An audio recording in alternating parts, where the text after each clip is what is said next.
Hello. Hello. Hello. Today I'm here with my beautiful friend, my mentor, my teacher, Kathy Jones, and what we're going to do today is talk a little bit about what's happened in the temple, how it all started, just to give people an idea of where we come from. What was the inspiration? What was the idea behind all of this? You know, this is a haven, a sanctuary for so many people in the world. So I would like to have a little bit of a background story from Kathy about how it all happened. And I'd like you to introduce yourself and please perhaps tell us what your what your job roles or titles are in this particular temple today. Okay, thank you. I'm Kathy Jones. I am priestess of Avalon, priestess of Goddess. I love Goddess. That's my life. She is my life. I am the founder and creative director of Glastonbury Goddess Temple, and I'm the founder of the Glastonbury Goddess Conference. And the two, when they began, were interlinked. I do all sorts of things in the Goddess Temple, and I'm part of an ever-changing group of people who help make everything happen here. One of the things was just yesterday, I was in the Goddess Temple, and the Goddess Temple was full of people from all over the world. It was an extraordinary day. It was beautiful, and offering a blessing, a big circle of blessing to all these people from all over the world. It was like fantastic. Yeah.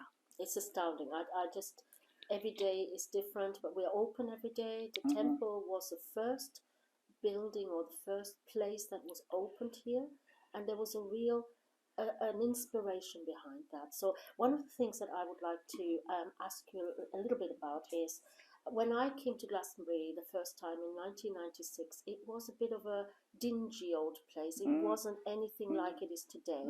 And I do feel in my heart that the temple and what the temple gets up to has a little bit to do with the expansion that we're seeing. But what was it like when you came here? What was Glastonbury like when you came here? How is it different from today? Well, I moved here in 1978. And at that time, I moved because we were holding what were the first full moon meditations in the town hall.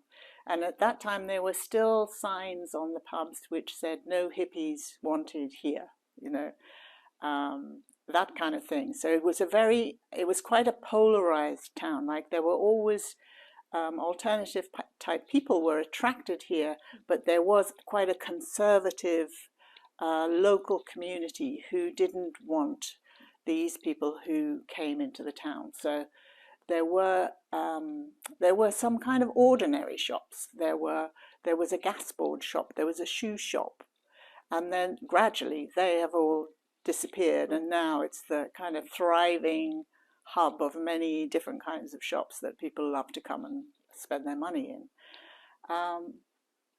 And when I first arrived, one of the first things that I got involved with was a women's consciousness raising group, and we would meet.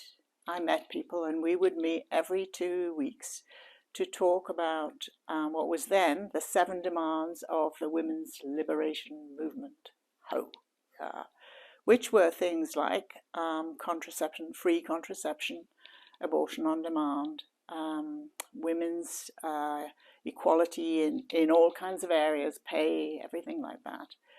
And for me, those 2 years were very empowering because I came out of quite a limited world from my parents, their kind of world, and it was like this freedom opened up for us, and many things happened because we were a group of women talking to each other about how we felt about everything and about the world and how we lived and the limitations placed upon us, and that happened.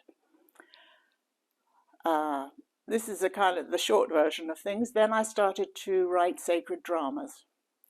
And for about 13 years, I wrote and directed and performed in some and wrote with other people, and sometimes on my own, sometimes with other people, sacred dramas that were taking patriarchal myths that included goddess, but bringing goddess to the fore, bringing her out of the shadows, really, and out of all the roles in which she is cast as negative and dark and, demon and all that.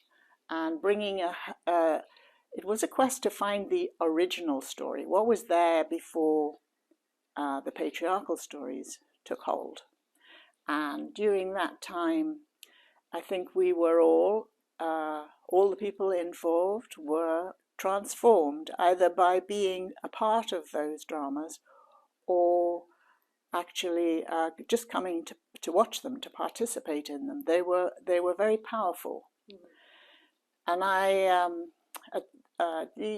during that period, I wrote a book which was called On Finding Treasure, Sacred Mystery Plays of the Goddess, because through doing it, it's like the way that we learn things is through doing them, is through actually participating in transformative experiences. That's how we learn. That's I believe is really the only way to really learn, and to allow healing and transformation to enter into your body and soul. You have to participate in the process.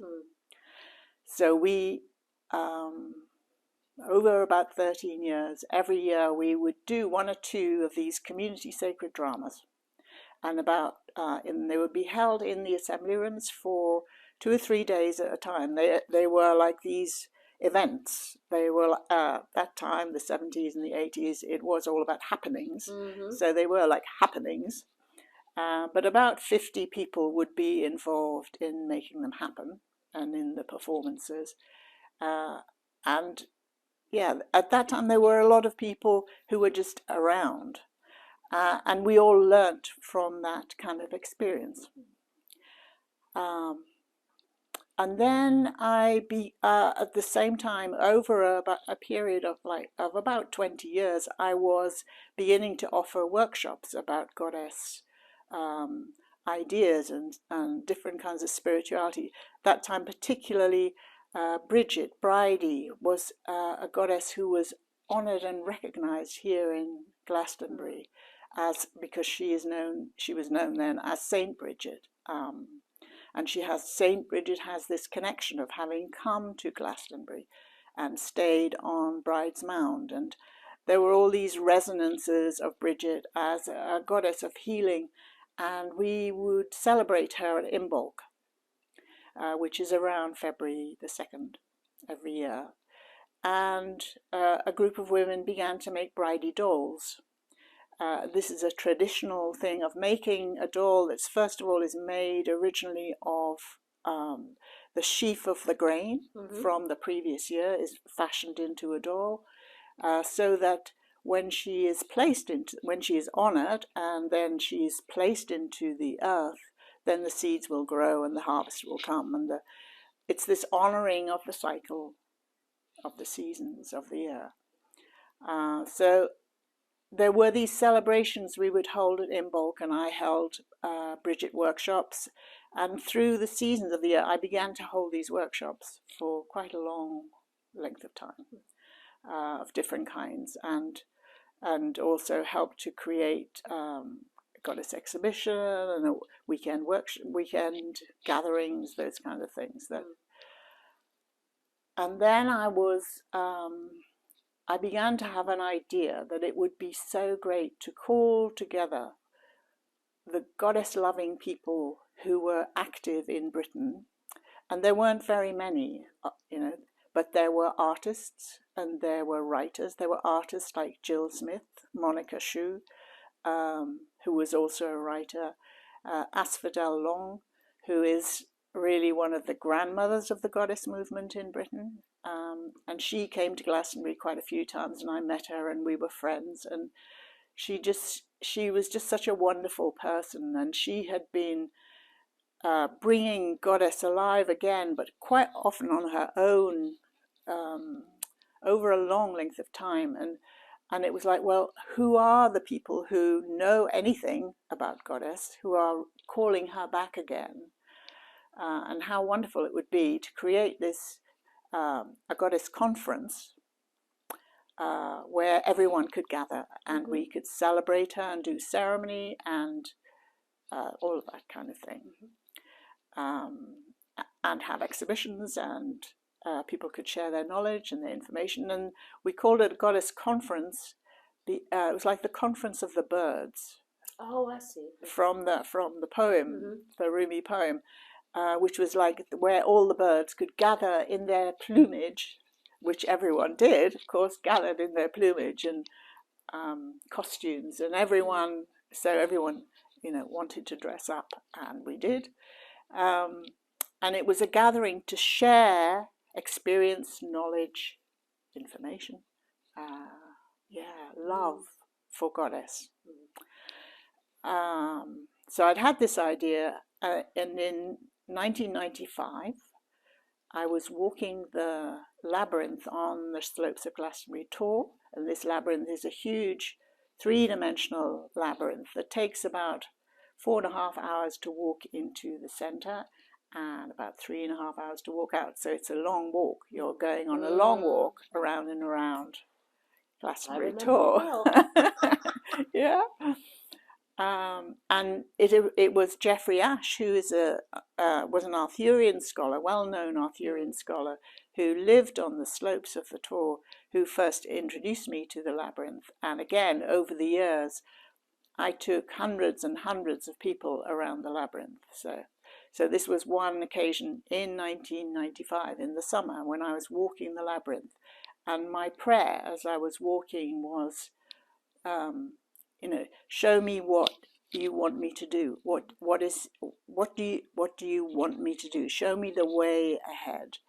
And this idea came that I should create a goddess conference in the following year. It was like it would take a year to create, and it would happen the following year. And it was. I was really excited when I came out of the labyrinth. And I went to see my friend Tina Redpath, who at that time owned the Goddess and Green Man shop in the High Street. And I said, I've had this idea to do this, and she just said, can I help you? And I said, yes, please. Yes, please. Fantastic. So we decided we would create it for the following year. And I would bring together all the speakers and the ceremonies, and Tina would focus on the exhibitions and the art and all of that.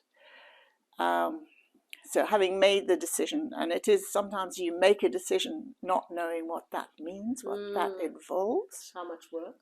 Yeah, or just what. So within 2 weeks, I found I had a lump in my breast, and I found I had breast cancer.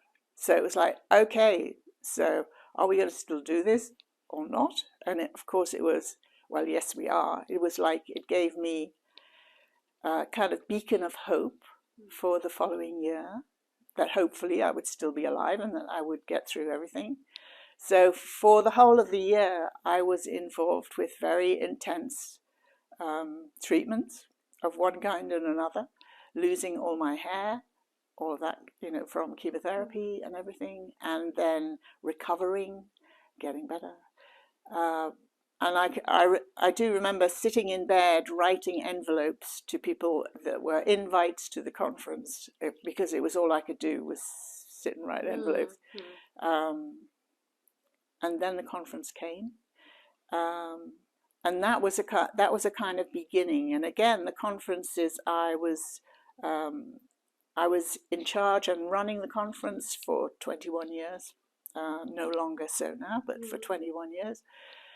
And within a short space of time, within a year or two, it really became clear that we needed priestesses to priestess the conference, to hold the ceremonies. So for the first year or two, I was working with the people who'd been part of the plays and the sacred dramas, but mostly they didn't really know what they were doing. And I wanted to, because I'd been teaching a lot, I had this idea that I could teach a training, a year-long training that would teach people to become priestesses, or that kind of way.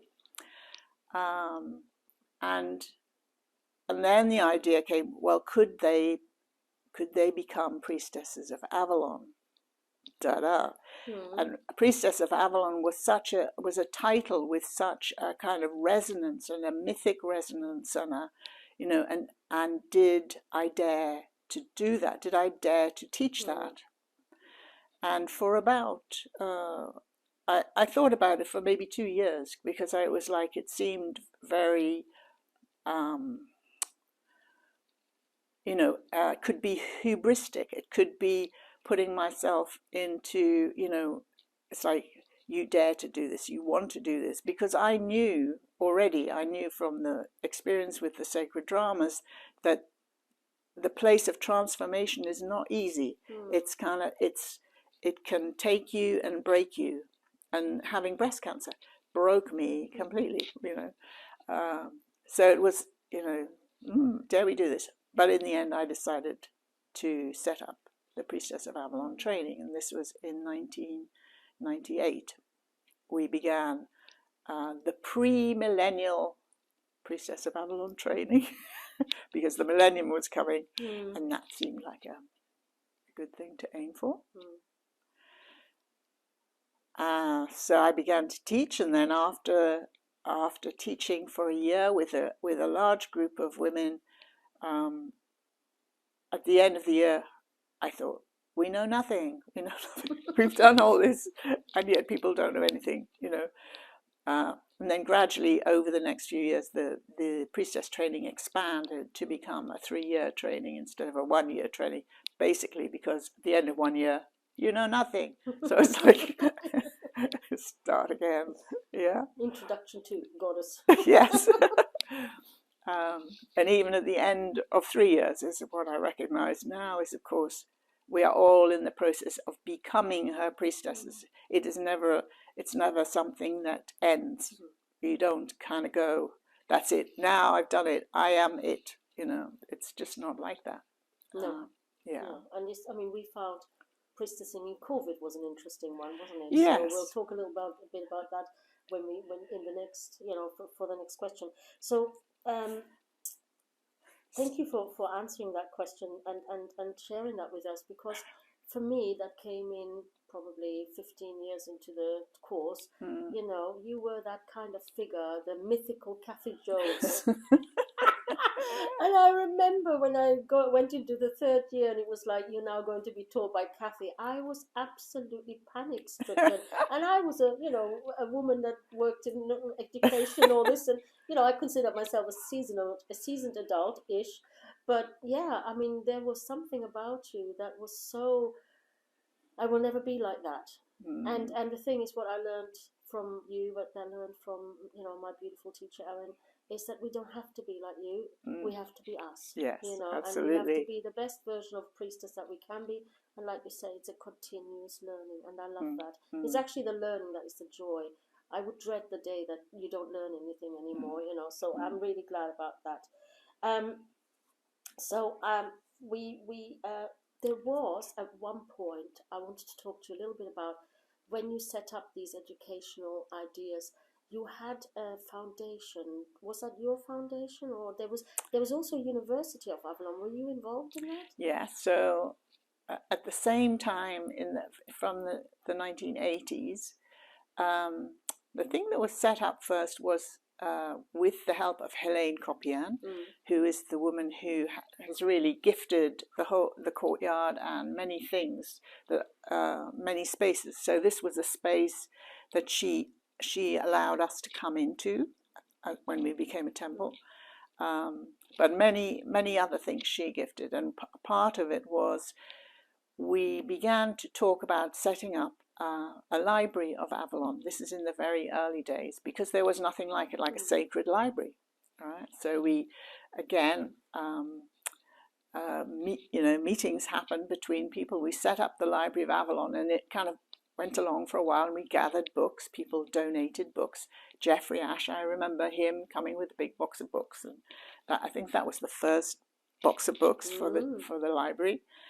And then we went on, we had somewhere to have the library, and then I think the library, and then there was a point at which, well, we kind of thought, well, most libraries do not exist on their own. They're funded often by a university.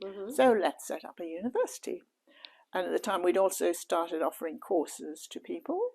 So we set up the University of Avalon, which was, the idea was to have this very broad educational establishment that included all the spiritual realms, as well as, things like astrology, healing, all those kinds of things that are not recognized in the mainstream as having value.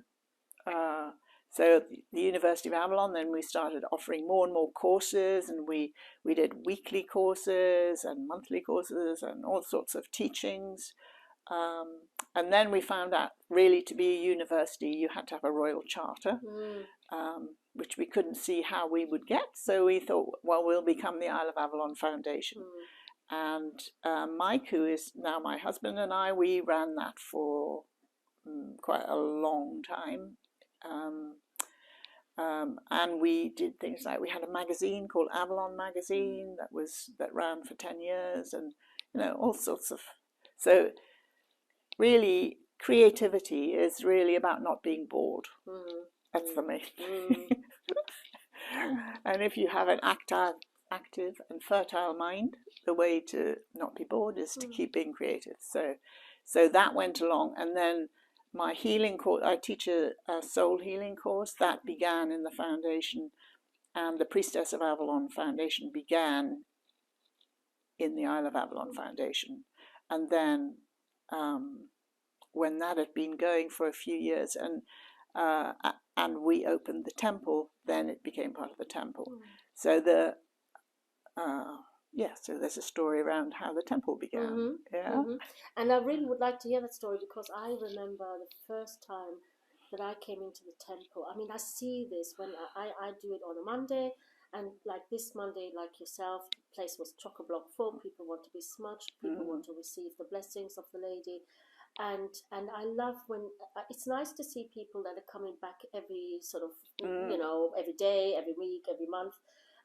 We are definitely the destination people come for here in Avalon very often, and I've got people flying in here at 5 to 4. Oh, I've driven all the way. Can I just come and sit for a minute? Yeah. Yes, you can. If you don't mind, we're tidying up around you. But it's the ones that come in and they think we're a shop. And it's almost like a wall. It's like a stop. And then there's this looking around, and then there is this decision. I can literally see the little wheel in their head moving. Am I going to explore this further, or am I going to run away? And I am happy to say that the majority, even though they know nothing about us, when they're greeted by the Melissa and they say, we are a place of peace and relaxation, please come in, take your shoes off, switch your phone off, but please come and enjoy the presence of the lady and have a chat with her. And even if they know nothing about the goddess, they are attracted to the atmosphere, the presence. It's soaked into this energy is soaked into the walls of this particular temple. Now, this temple has been here for 20 years. We are celebrating the 20th year. Is that correct? That's right. Yeah. So how did it all start? Because you tell us stories, but we only ever get snippets. I'd like to hear the whole, because it was just you and Mike at the beginning, wasn't it?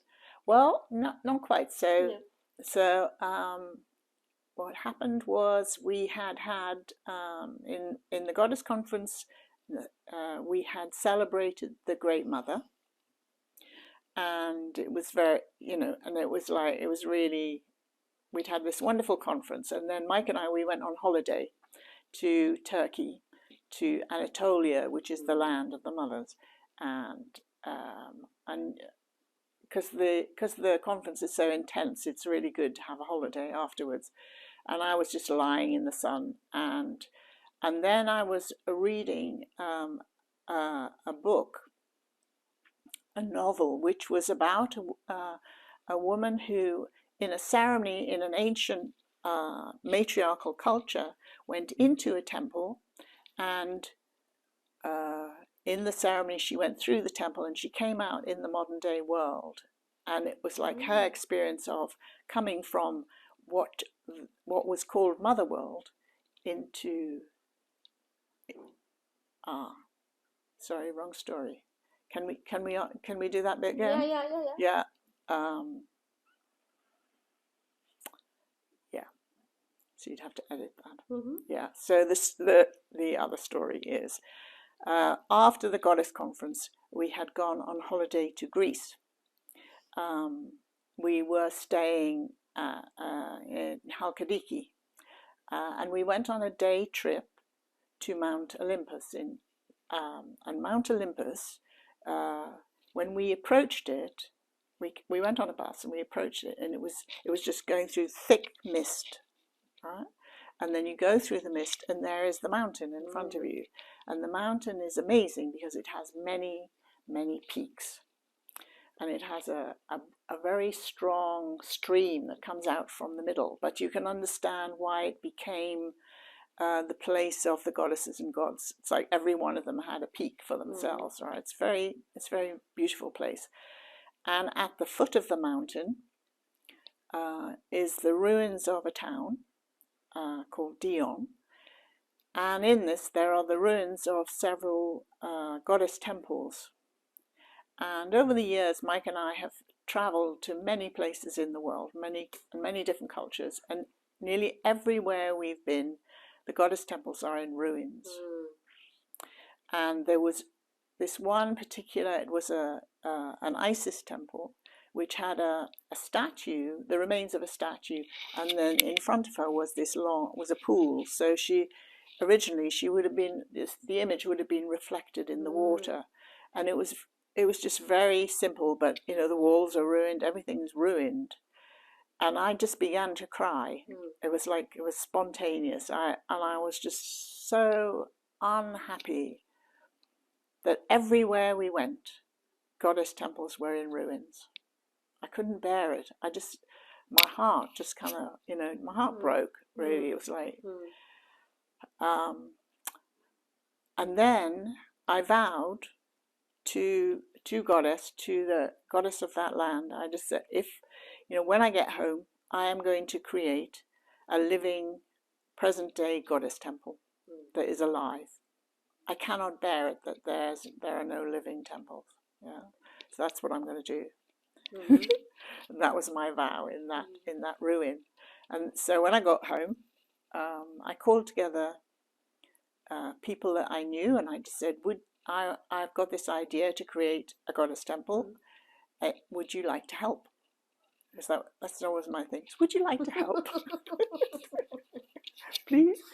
And we and a group of people came together who thought they would like to help create something, and we began to hold pop-up temples. We began to create pop-up temples.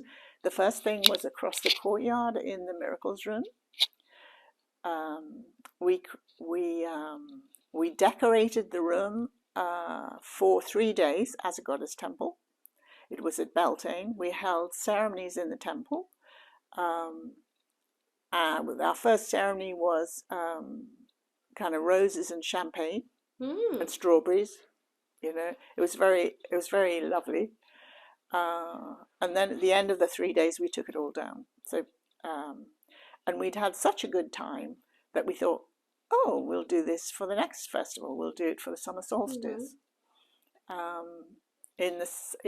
think it was that one in the what was then the George's room, now the Avalon room. We created this huge 3-dimensional goddess.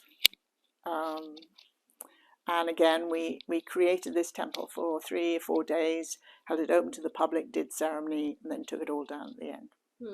And we did this for about 18 months, for every festival, every season. And gradually, a group of people, of goddess-loving people and priestesses and artists, and were gathering.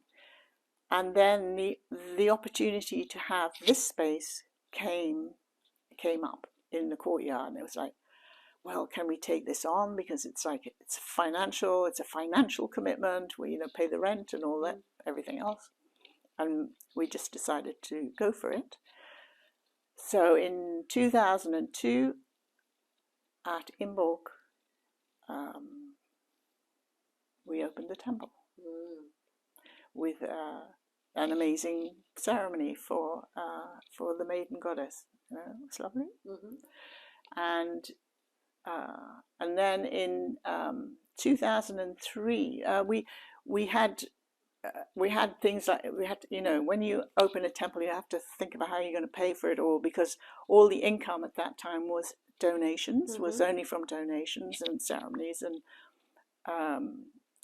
and it was like we were having to pay business rates, and we weren't a business and all that kind of stuff. So the way to avoid the business rates was to get registered as a place of worship. That was our thinking. And we didn't really realize what it meant to actually be registered as a place of worship. But we went through all the process, and by some miracle, we became registered in 2003 as a place of worship. And we still are we are the only Indigenous British goddess temple formally recognised in Britain still today. That's it. And at the beginning, as with many things with goddess, I don't know anybody, you don't know why you're doing things, but you follow the intuition that says do this thing, and then other things happen. So it's like that. It's like not really knowing why necessarily. Do this today. That's the main thing from goddess. Do this today. It's not about thinking do this in 10 years' time. It's people often say, or they often kind of say, did you plan? What was your plan? What's your plan? And there's never really been a plan. It is really, the main thing is in the morning, do this today. That's the message from her. Do this today. And that's what we do. Of course, there's a kind of an idea and a framework, but not a plan. And it's following the intuition. It's following the voice, her voice that says, do this. And it's very small. It's not a big thing to do. And that's all I've ever done. So when people say, well, how did you do it? Well, actually, I just did this today. Because I really believe Goddess leads us. When we surrender to her, when we give our lives to her, she just shows us the way, and that makes life easier. Yes, mostly. Well, it does. It does. It does. You don't have to think too much. Actually, that's my experience. You don't have, no plotting and planning. Actually, it's just, follow. Let her lead. Yeah. It's that when I arrived here, surrender and trust. Yeah. Is one of the things that I was told, and I mean, my story, so I won't bore people with it. But one of the things that I definitely hear from you is do this today. That's exactly how it comes to me, and it can be writing meeting minutes or creating a poster or whatever today I need you to do this for me. Take wax out of the carpet, stuff like that. Yeah. And it is in the detail. And it's in the but detail. one of the things that I find is also incredibly important is that you always said yes to the opportunity, because a lot of people prevaricate and they're like, oh, but what if this happens, or what? And that was never in you. And in a way, there was that trust. There was that I've been given this opportunity. Let's say yes. Yeah, and that's another fundamental. Opportunity arises, say yes. That's all you have to do, instead of saying no. So for many people, the default is no. I'll have to think about it. I'll do. But it's no. Opportunity arises, say yes. Yeah, because she's given us that opportunity. Yes, And, it comes from her. Hello, I've invited you. Please come in. Yeah. And I find that with students as well. Very often, you can see the ones that are open and who are following the invitations with open arms, open hearts. And some a little bit, I'm not sure about this, and it's the well. I think it's also in the current times, and many people are wounded emotionally, psychologically, patriarchy wounds us, it destroys us, it has these terrible impacts on women and men and children, you know. So everyone is really struggling to come out from underneath that wounding. So I always have a very compassionate holding for all of that, because I understand why you would say not today, tomorrow. You know, why people put, it's annoying people put things off, but it's like, I do understand why. You know, fear is the thing. Yeah, and unfortunately, fear-mongering is rather prevalent in our time. I want to talk to you a little bit, once you've had a little slurp, about your personal output. And what I mean by that is the amazing courses that you teach, but also the amazing books you write. I saw somebody on Monday, and she's new, and she's wandering over there to our books, which are your books and Lynn's books, and she sort of started just picking up your book and just looking through it, and I could see her starting to read, and then all of a sudden she said, where can I find this book? Where can I buy this book? So something in that book, from knowing nothing, something in that book inspired her. I want to know more, and it's that you know, again, this invitation to explore, to find out, and you know, like you say, go as far as you can at any time, a given time. So tell us a little bit about your books, because the first one you mentioned earlier was the Treasures book, where you had your sacred drama, which you would love to see starting up again, wouldn't you? That's Yes, one of your I'd dreams. love to. Yeah. So my craft is writing. It's like, I love words. I love putting words together. So as a writer, I'm somebody, I write something and then I rewrite it, then I rewrite. I'm an endless rewriter until it's got the feeling that I'm trying to convey. So the books are not really just about information. They're really about energetics as well.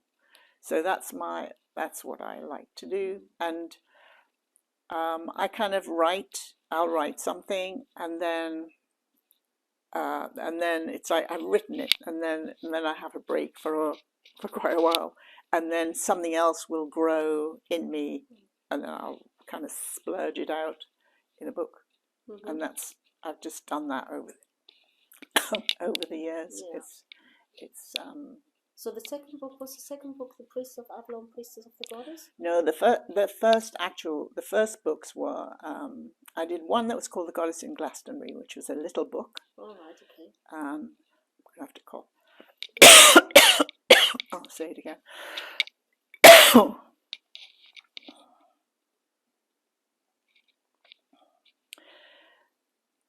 Actually, the very first book I wrote when I lived, before I came here, was called Learning to Live in the Country, which was for people who moved out of towns to the country. That was in my 20s. I wrote that one. That was the first. So that gave me the assurance that I could write. And then the first goddess book I wrote was The Goddess in Glastonbury, a little book. And then from that, then I think came The Ancient British Goddess, which is the one that speaks about all the goddesses in Bridget's Isles. Then Spinning the Wheel of Anna, which was about how the wheel, the sacred wheel that we work with in the temple and in everything we do, how that has evolved, its relationships to the cycles of the seasons of her nature. Because in our country, we lost our connection to goddess a long time ago, like 5,000 years ago.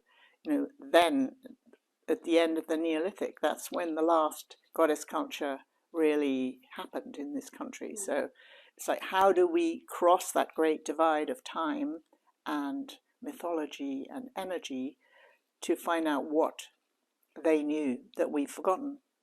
So we have to look in the same way as they did, which is to look at her nature, to observe and participate in the way in which her nature changes through the seasons of the year. And that's the way we find out about who she is. So the goddess in winter is different to the goddess in summer and in springtime and in autumn and in all the festivals of the year.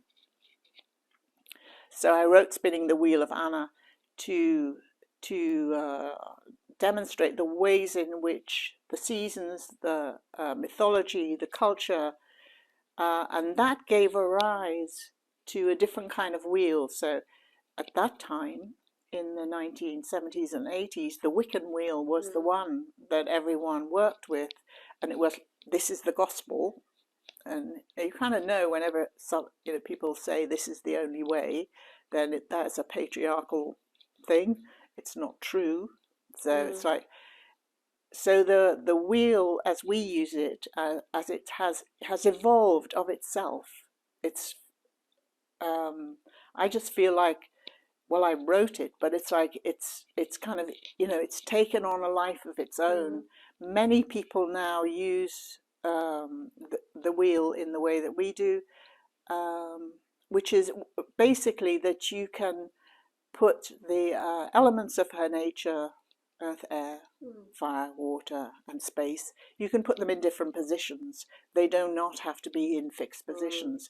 It all depends on your culture, your landscape, your weather, where you are on the planet, and those things change because we're learning about her faces in different places, different expressions, because she has 10,000 faces, so we want to learn about some of them.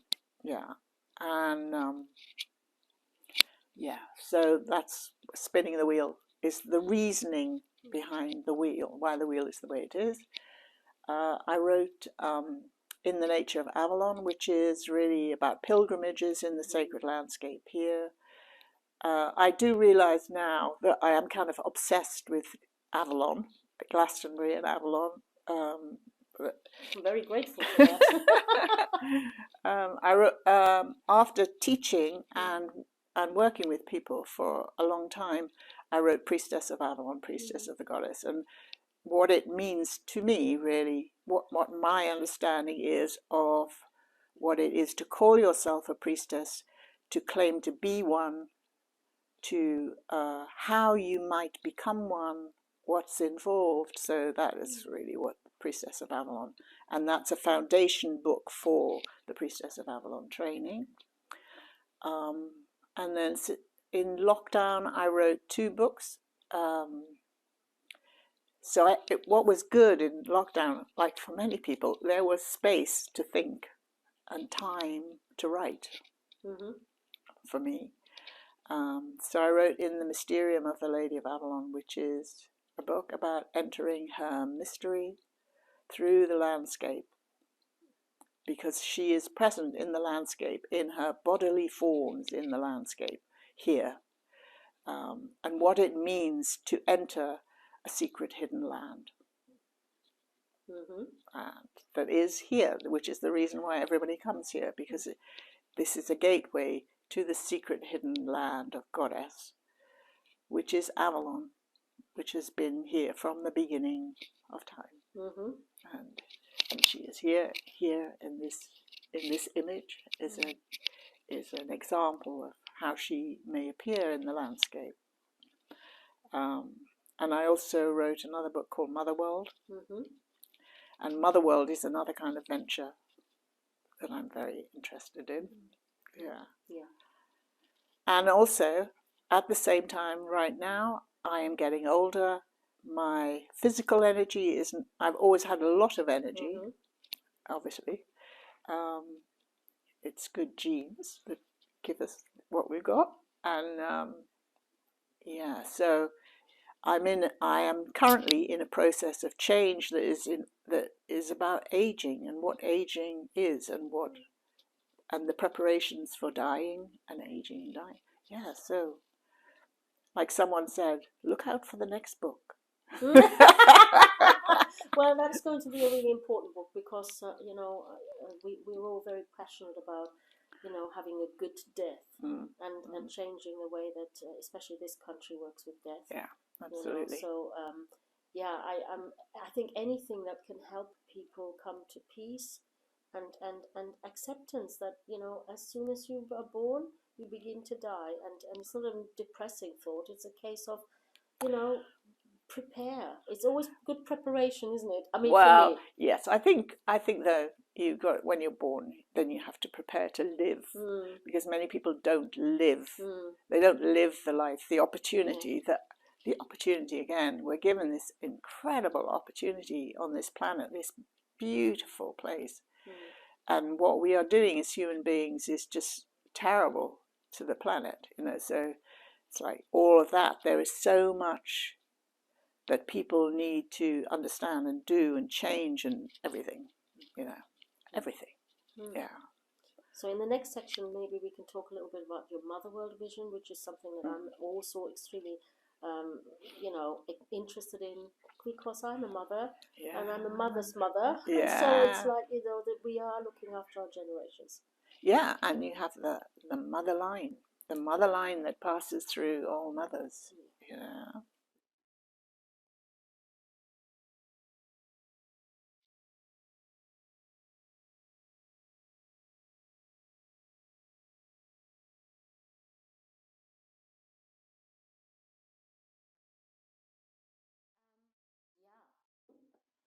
So we are in the hall. Goddess Hall. Goddess Hall. Second big venture for the temple, the expansion that was so needed.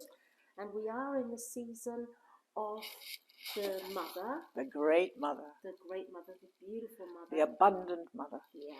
And I'm always, as a student, I remember coming in here, this is where I was taught, and I just loved the way that every time I came, there were different colors and a different goddess, and it was a totally different feel. So tell us a little bit about how you created all this beautiful space, because this was not how it was when you got it, was it? No, when we got Goddess Hall, it was a church hall. It was just a very basic kind of beige church hall. But one of the things about Goddess is about beauty and colour and all the colours of her nature. So in every season of the year, we like to change the decoration of our altars. We do it in the temple, we do it here in Goddess Hall, and we also do it in Goddess House.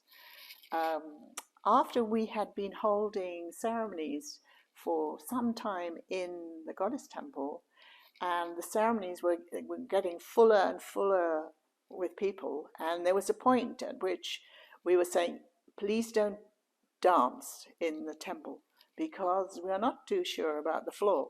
So just please don't dance or jump. And if everyone jumped at the same time, we were slightly concerned we might descend through the floor. And so we thought we really need a bigger place to hold our seasonal ceremonies, because so many people want to come to them. And then this, which was a church hall for St. Ben's Church across the road, came up in an auction, and with our lovely Coco, Priestess Coco, who has since died, but she was our wonderful person in the auction. We thought she was the one who knew how to bid.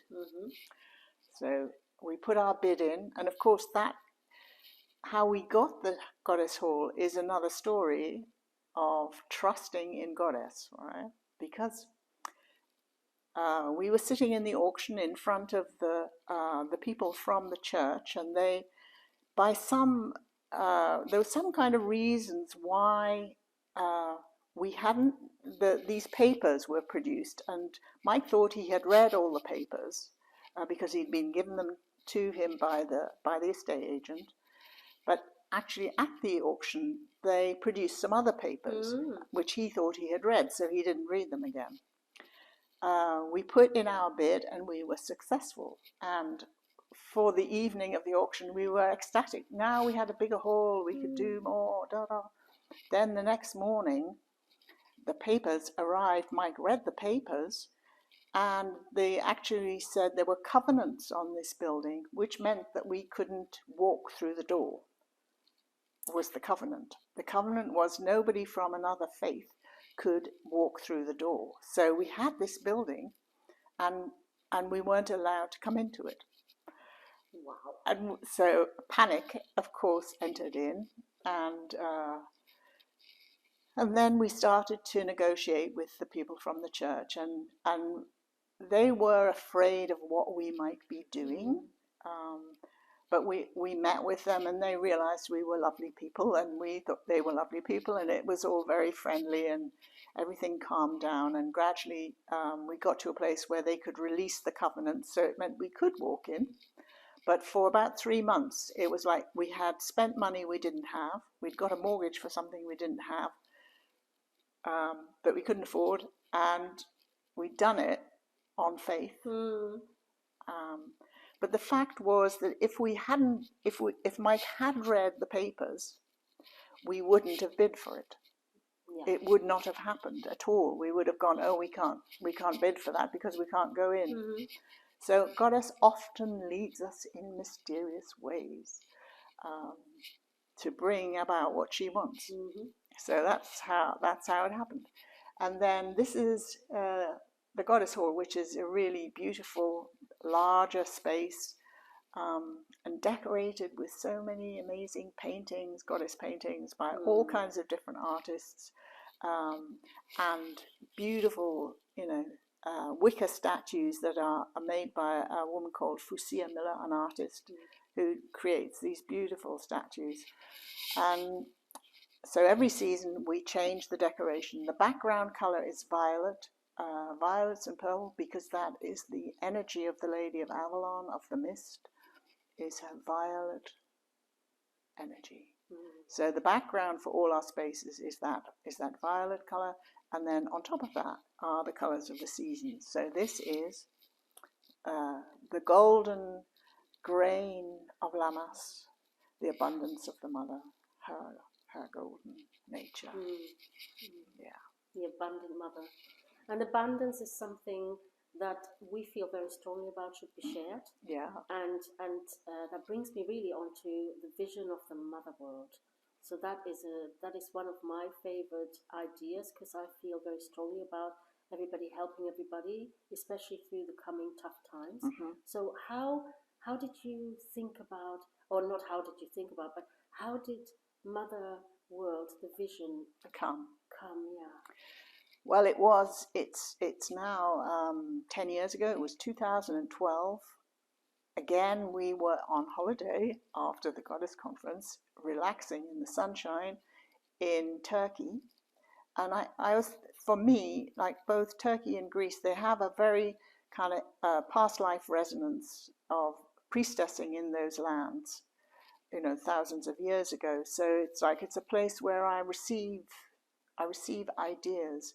And I've also, again, this summer discovered that if I just can sit down for several days and do nothing, and gaze at the sea or at the hill or into nature, and let spaciousness enter in, then ideas come with the spaciousness. I mean, it's very obvious, but like many other people, I don't let myself do that. But it's very good for me if I do. Right. So we were in Turkey, gazing at the sea. I was reading a book by Barbara Walker called Amazon, which is a story of a woman in a past society called Mother World, who goes into a temple and in a ceremony moves through the temple, comes out in modern day America. And the contrast between modern day America and the culture in which she lives, that's what the novel is about. But what really struck me in the novel was this word Mother World. And at the same time, we had been celebrating the Great Mother in the conference, and I was really, I began to think, what kind of a world do I want to live in? What the world as it is these days is so awful for so many people, and everything. Patriarchy is just a mess. It's a mess, and it's, so what kind of world? So this idea of Mother World just began to percolate in me, and in this kind of reverie of lying, looking at the sea, these ideas came from her, which for me is they come from the Lady of Avalon always, wherever I am in the world. It's like they come from her, and this vision of a completely different kind of world that places Mother Earth, mothers, the values of mothering, which is love, care, nurture, support, gifting. And I know many people who many kind of learned women who teach about these things. So Genevieve Vaughan, who teaches about gifting, the gift economy, which is based on the mother's gift. So the mother's gift, their time, their energy, their love to their children, and that's what helps everything to grow. Also, Heidi Abendroth-Gertner, who is an amazing woman who's written a lot about matriarchal societies, and some that still exist today, but also they're ones that existed in the past, and how those were peaceful, egalitarian societies which did not have war. And if you look at patriarchy, what happens nowadays is that in patriarchy, in the center of society, you have greed, money, war, poverty, starvation, aggression, violence, the arms trade, all of it. That's what's the focus of the society, is to perpetuate that.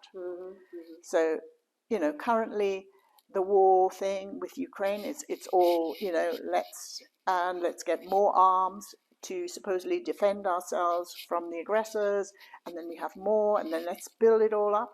Who's doing that? It's people in the arms trade. They're the ones who are doing that. And the politicians go along with it because they're fed by that. And, the whole mess that is a patriarchal society, I don't want to live in it. I don't want that. I don't want that for myself, for my friends, for my children, my grandchildren, for the future. And what happens if we changed it all? Also, at the moment, climate change, everything that is the destruction of Mother Earth, the extinction of species, all of that. What happens if we change everything around? Mothers are on the outside. Mothers, women, mothers support through their work. 50% of the population of the world is unpaid for the work that supports the patriarchy. Mothers at home with children, looking after everything, all of that. Or you can, if you're a mother, you can have your children, but go to work, feed the machine, pay another poor woman to look after your children, so you can feed the machine more. The whole thing is so, to me, so wrong. So if you put Mother Earth, taking care of Mother Earth, looking after the earth, the waters. So now we pollute. The water companies are polluting all the beaches, all the rivers. How did that happen? A few years ago, there was a whole thing about blue flags and who could have the cleanest space, and all of that is money. Money to shareholders, patriarchy. And people don't want that. So it's the elites, the financial elites, all of that. So looking after the waters, looking after the fires, how we generate energy, how we, all of that, how we clean the air, how we reduce carbon dioxide, how we do it all, taking care of Mother Earth, then taking care of mothers. So people sometimes say, well, why don't you put the children in the center? And the fact is, you put the children in the center. If you don't take care of the mothers, their wounding enacts on the children. And the children grow up to be damaged adults. You take care of the mothers, then they take care of the children, and it's a healthy system.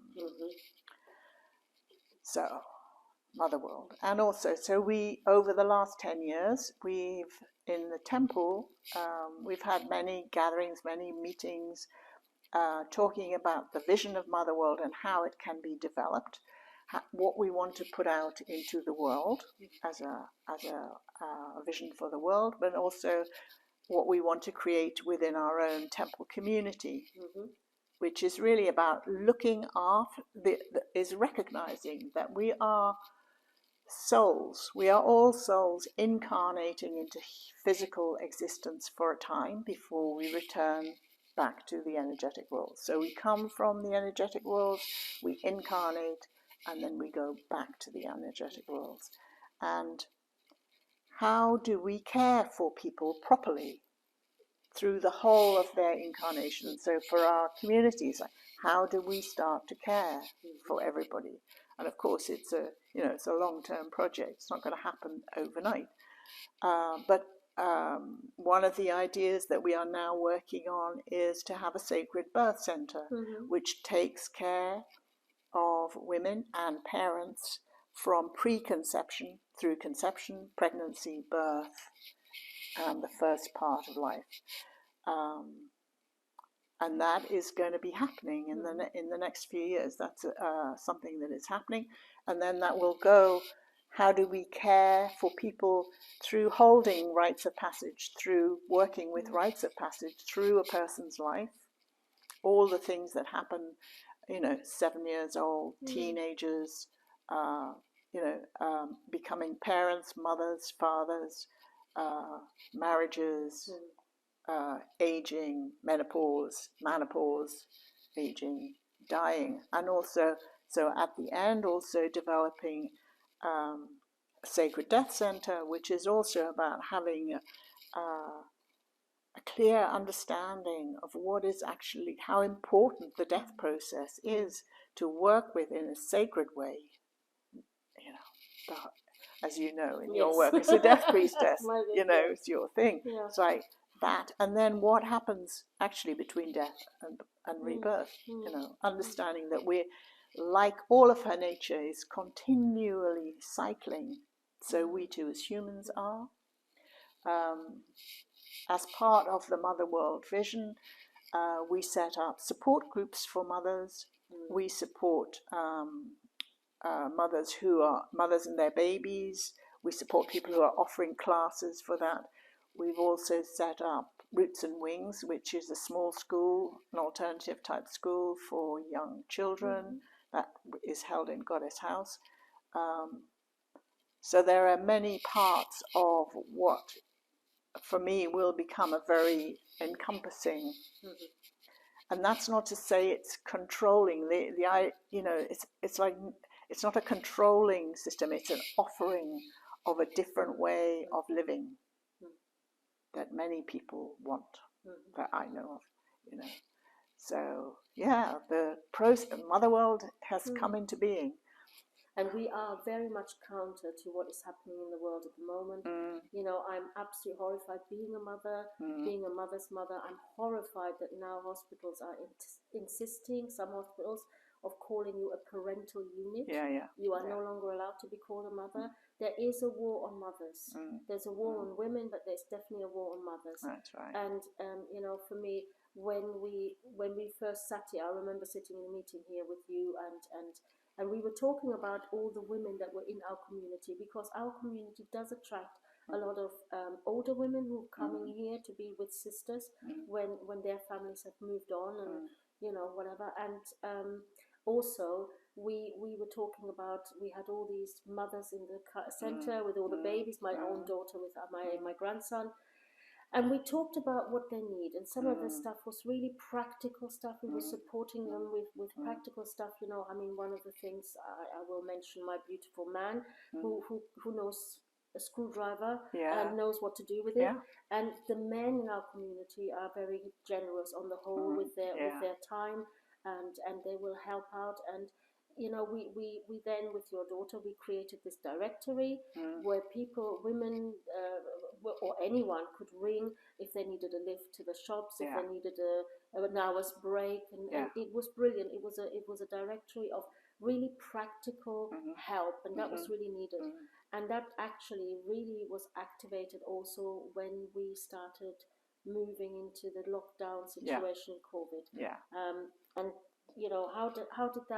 how did you feel that all? Because we jumped into action, didn't we? When there was a talk of lockdown, we had a meeting and we said, this is a directory. Who's going to look after different priestesses who were on their own if there was a lockdown. And I think that's again, that is mother world, or that vision in translated into practical active action. Yes, because to Mother World is a practical vision. Yeah. It's like, how do we actually change the structure of how things are? And one way is to actually to pay mothers, to pay all mothers, all carers. Actually, it isn't just mothers, but it's mothers and carers, all who care.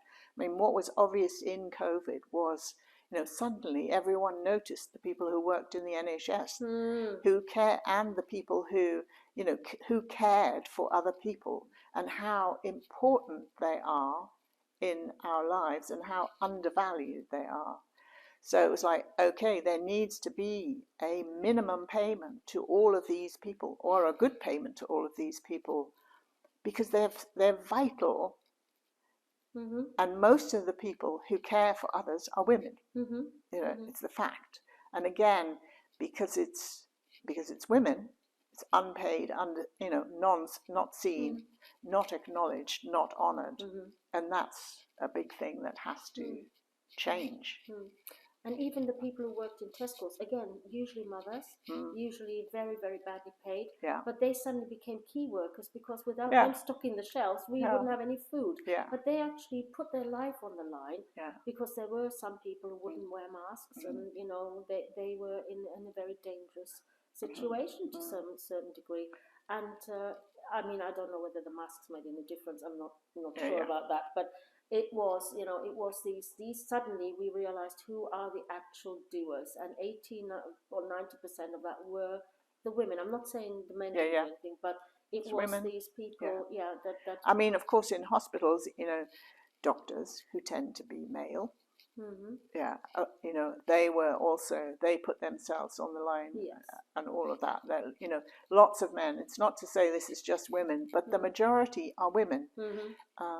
And it's like, how do we redress this balance? How do we as women go, hey, we're not going to support this machine any longer. We want a different kind of world. And that, and I just think enough women have to stand up and go, this is not okay any longer. And the part of Mother World is that recognition that you can only incarnate into this world through the body of a woman. Yes. There is no other way to get here. Yes. And that is a sacred and a holy thing. That is a power that women have. Not all women choose, and there's no kind of better than or worse than or whatever. It's just, but it's what our bodies can do, and we as women have to really reclaim that. From my point of view, is really honor ourselves and our capacities, our ability, the ability of our bodies to birth life is an extraordinary thing. It's extraordinary, and yet it's kind of, come in and have your baby at 3 o'clock when I feel like and then I can go and play golf after that. Yeah. All of that. Yeah. Yeah, and that was my experience, and that's why I'm so glad to hear about the Sacred Birth Center, because I mean, when you give birth yourself, you're sort of in a different place. And quite frankly, I think 38 or 40 years ago when I gave birth, it wasn't as bad as this. Having now witnessed a recent birth and the way the machine acts, and we have to have a proper output. You can't, you have to be efficient. It really is. It's like, was it Charlie Chaplin who made the movie Metropolis, and it was all about how we are gristing the mill of industry, and how we don't matter. Human beings are just by the by. We don't matter. The other thing that I was going to say was one of the things that we did when COVID came. I mean, I will say the first week I sort of cancelled all the appointments that I had, and I went like, party, I've got time, and then we sat in a meeting, or in a Zoom meeting, may I hasten to add, and you said to us, what do we do? How can the temple support the people who now cannot come and get their healing? Because we have the beautiful healing house and Goddess house. What can we do to make this a less traumatic experience, you know. And so we said, what can the temple do for the people during COVID? If you remember, tell me a little bit about what you thought. What your Well, thought it's really because we are loving, caring people, and we are aware that Goddess holds us always in her embrace. It's like, well, what can we do for each other? How can we help each other? I mean, one of the ways was because normally we have, within our community, normally we have meetings, in-person meetings every week or so that we know what's happening for each other. So we went on to Zoom meetings, which were not the same, but they were very good. And we actually, the people who were holding the temple, we could talk about how we were feeling. And even on Zoom, people are crying, people are, saying how hard things are for them. And then if there's something that can practically be done to help each other, then we can do that, and we know that somebody can come and help. In terms of the temple itself and say temple teachings, because we offer a lot of teachings, goddess teachings to the world, priestess teachings, but all kinds of goddess inspired teachings, which previous to that had all been in person. We had to rapidly move them online.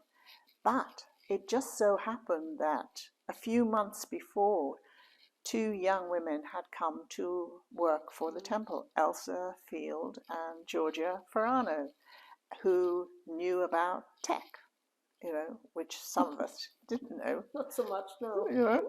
But they came, and then they really made a significant difference to us, helping us to move some of our courses online, some of them online. So it became possible for them to continue. And also we began to do online seasonal ceremonies, which we had never done before, thinking that they wouldn't work because they were online and you couldn't generate the same kind of energy and holding that you can in person. But we found that you can. And what happened was a huge worldwide audience opened up for all that we offer through the temple, which we would never have done without COVID. That's one of the benefits. So now seasonally we have in-person ceremonies and we have online ceremonies, and we connect to this worldwide, company of lots of amazing people across the world who want to take part in seasonal ceremonies. And who would have known it, So the benefits as well of COVID, as well as the losses.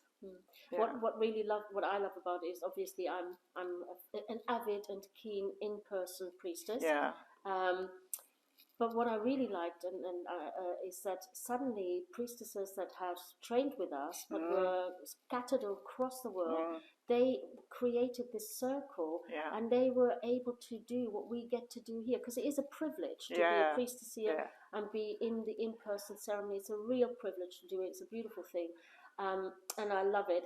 But it was really good that they got the chance as well.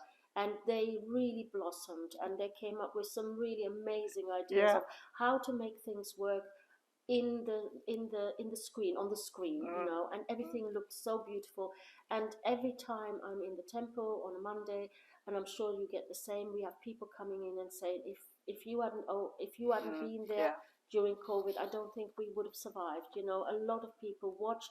I think the highest number that I was there, 320 people watched, which is, we couldn't get that into any hall. We would have to, even in a town hall, we couldn't get that many people. Yeah, that's true. So it was for people, it was a connection with the temple. It was a connection with the goddess community, and it was an exploration, because a lot of people joined who were said, a friend would say, oh, do you know what, I'm going to be on Zoom with the Goddess Temple in Glastonbury, and they were like, what are you doing? Let me have a look at this, and then they told their friends, and we have people that really, I mean, to this day love coming to the on the Zoom, because and I mean we have a Darkmoon ritual on Zoom. We started that, and it's something that people can do where whether they're in Uganda, in Brazil, or in Mexico. We have them from all over the world, and we are their lifeline. We're their anchor. That's what the words were said to me in the temple, and there's a lot of gratitude for us. I think the other thing that we did, that individual priestesses did, was to put out meditations and journeys every other day. It seemed, you know, it was fantastic. Everybody, certain people really stepped up and, you know, put their prayers out into the world every day that I know were a lifeline for people who were frightened, who were, you know, who were locked away in their houses, who couldn't get out, you know, and that was, it was amazing. And for those of you who don't know, I'm laughing because I was one of the people who decided I was going to sing.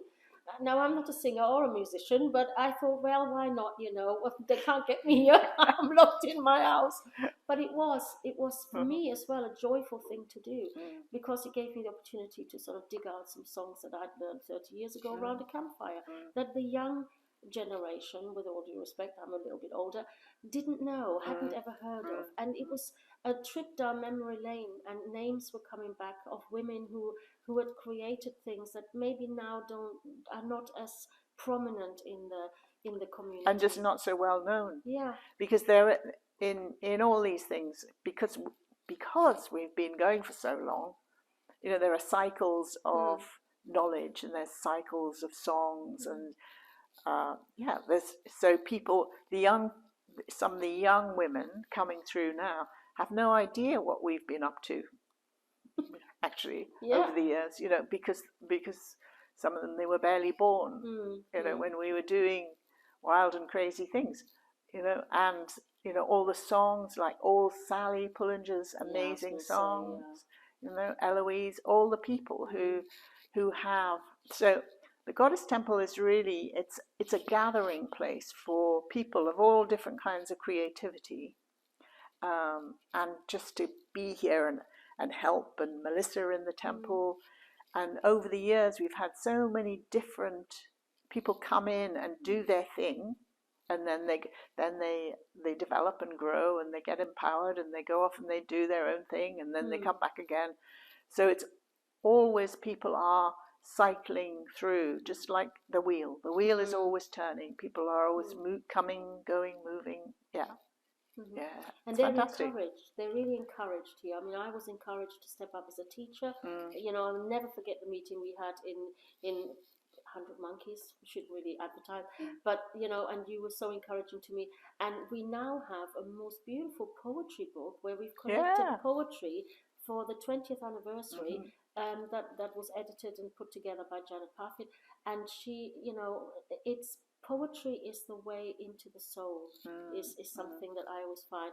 And so we collected all these incredible poems from all over the place, from priestess all over and priests all over the place. And it was like, this is again, you know, something that we're putting out in the world, that people can read, that they can take joy and solace from, and that they can feel connected. There's that longing to belong in Avalon, and everybody who comes here, everybody who's a priestess here, everybody who trains here, they become a part of the greater family. You know, and they come, and sometimes they come for a couple of months, and they create some beautiful, and like you said, then they go home, and they just, you know, keep going. They keep being ambassadors for the temple in the world. And we have lots of new temples popping up from these people, you know, here in the UK, in Sheffield, in Bala, in hang on, I must forget, Bristol, Gloucester, Stroud. So there's lots and lots of ones, but there's also some in Mexico and in Spain, and everybody.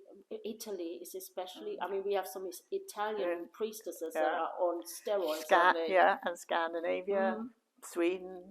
There's, you know, and people offering priestess trainings in those countries that are based in the goddesses of their own land, because it's not like take what this is and transplant it somewhere else, but use what you learn here to find the goddesses in your own land, and find out who they are, and begin to work with them in the ways that are appropriate to your culture and your landscape and your seasons and your weather, and you know, that's it. It's like a template that you can apply anywhere, that creates something different. So we have a wonderful Japanese priestess, Chinami, who does amazing ceremonies in Japanese, in Japan, basically. There's people all over the world. And Chinami, she came to train with us, and could barely speak English, but she would do these amazing translations. She would get people to translate for her, and she did the training. So it was like, yay! And it is, the training will take you places where you find your own shadow, you meet your own, woundings, your own troubles, things that you have tried to avoid. There's no avoidance. That's the dance around the void, somebody said, and it really is. It's from a book from a very famous male writer, but I can't remember what his name was. So please apologize. But there is that, an ongoing personal development where you look in the mirror and you want to get to the point where you look in the mirror and you see the love of the goddess shine through your own eyes. I always think, and lovely. Yeah, and that's something I always tell my students. It's that, even if you don't love yourself, she loves you, and it is that, so that is something that we work with on an ongoing basis, isn't it? In our own community, in the wider world community.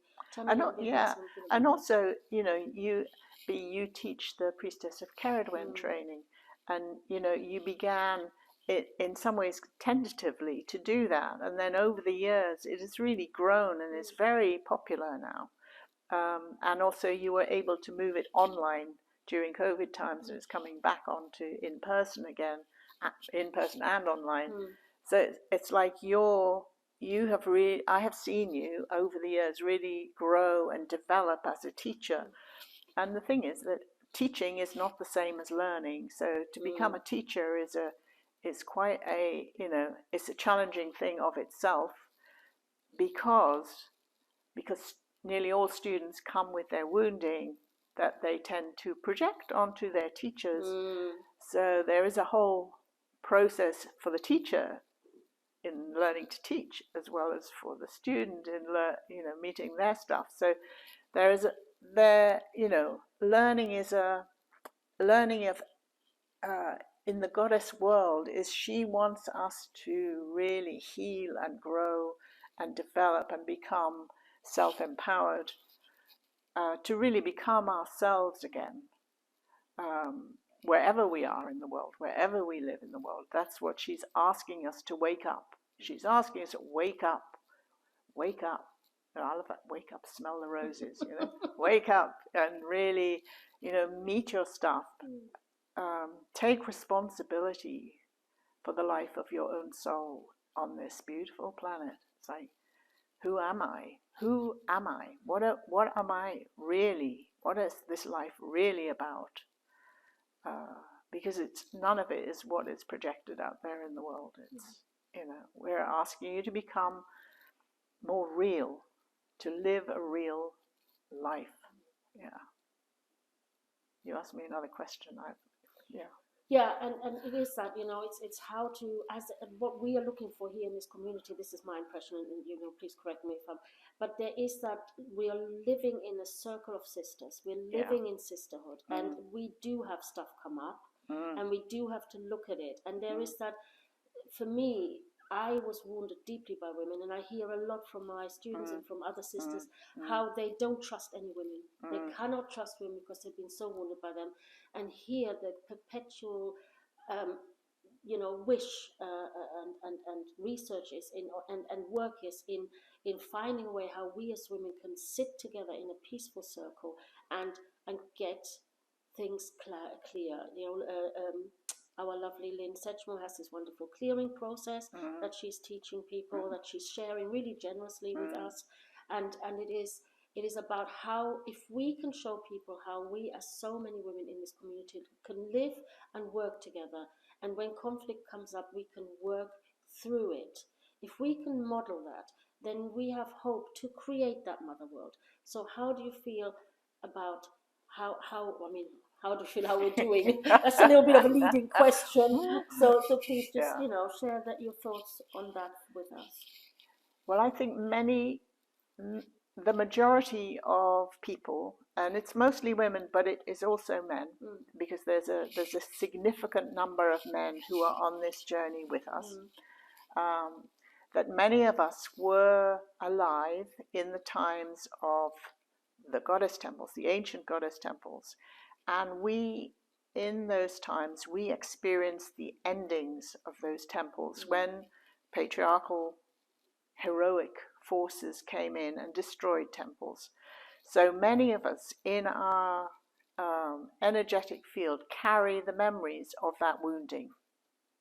And that includes actually being attacked, killed, raped, robbed, running away in terror from these situations, being destroyed, being betrayed by sisters, all the wounding that is around that kind of memory. And I have those memories myself. I've experienced them in many, quite a few different situations, different lifetimes.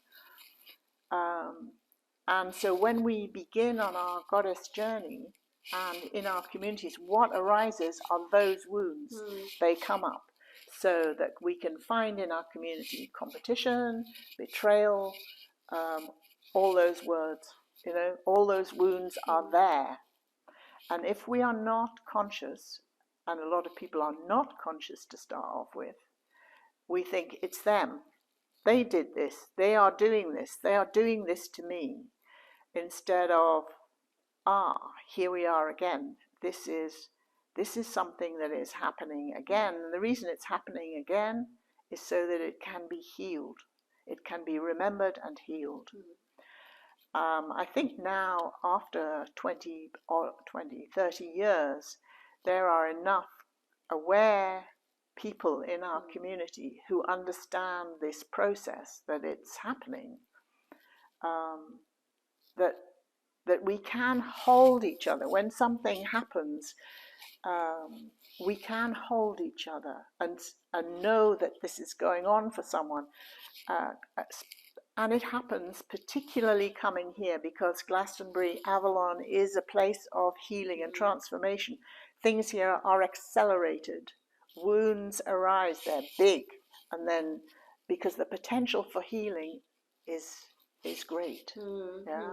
But they tend to come up in your face and you're kind of, and all the things, I can't do this, I can't meet this, I can't face it, whatever your trauma is, it will arise. And especially if you're on a priestess training, it will arise. But we can know, both as teachers and as a community, that we can hold each other and help each other to meet the places of wounding so that they can ultimately be healed. There may be things that cannot be healed. I don't know. I try to heal everything that I can, and yet I know there are things that are unhealed, both in myself and in others, and how. And at the same time, there is a surrender to Goddess. There's a surrender to Lady. It's like, Lady, help us to heal, help us to meet the conflicts, to meet the wounds, because they happen, and in a way they happen in a more overt and accelerated form because we are a little bit conscious of what's going on. So I think it is love and kindness and helping each other to meet. And as you said, there are many skillful people within our community, like Sally Pullinger and Sophie and Lynn and Sue, and there's all kinds of people who are very skillful in how to help other people. And we have techniques that are helpful. Emotional expression. I mean, for many years, I did a lot of emotional healing with people, which was mostly about expressing how you feel. Because if you don't express it, it's locked in the body, and it's locked, creates illness, creates disease. So in my understanding, healing is a really important part of all that we offer through the temple. So we also, as well as having the hall, we then have Goddess House, which we bought a few years ago, again to create a healing center, a goddess-centered healing center that offers all kinds of healing and therapies and to help people as these wounds arise and they manifest in the physical, and then we really need help to heal them. Yeah, and that's all part of the bigger picture of what we're trying to do. And I also really feel we're just at the beginning of, a 500-year journey. That's really what I feel. Yeah, we're pioneer women. We're not going to see that. Well, maybe the next time we'll round. be back. I think I'll be back. Yeah, at some point they'll be going, who's that annoying child over there? Who knows everything?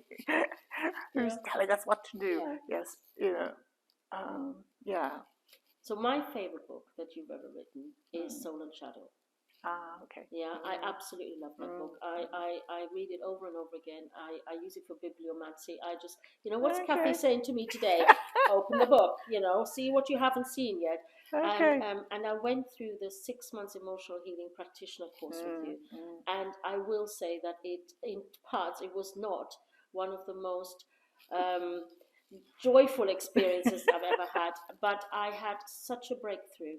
And I think the person I am today, the fact that I got through some of those really patriarchal, it was like cemented walls that I had, and I will really openly admit that now, was from having done that with you. Okay. Because I realized that I didn't have to be that person, and I realized some of the things that had been done to me as a child, not childhood abuse. I was very early on. I was in hospital. I had operations, and I see that now with my own grandchildren. Children don't understand that we're trying to help them if they go through lengthy medical procedures at the beginning of life. Yeah. So they see just the bright lights and the pain and the hurt, and nobody's allowed to touch them. So you brought that out in me. You actually took me back to that and made me look. I mean, I was actually visually looking at it. So this is Sue now does these sessions, and they are, I mean, for me, it was a revelation, a breakthrough. It made me understand myself far better than I did then. I've understood where some of my stuff was coming from.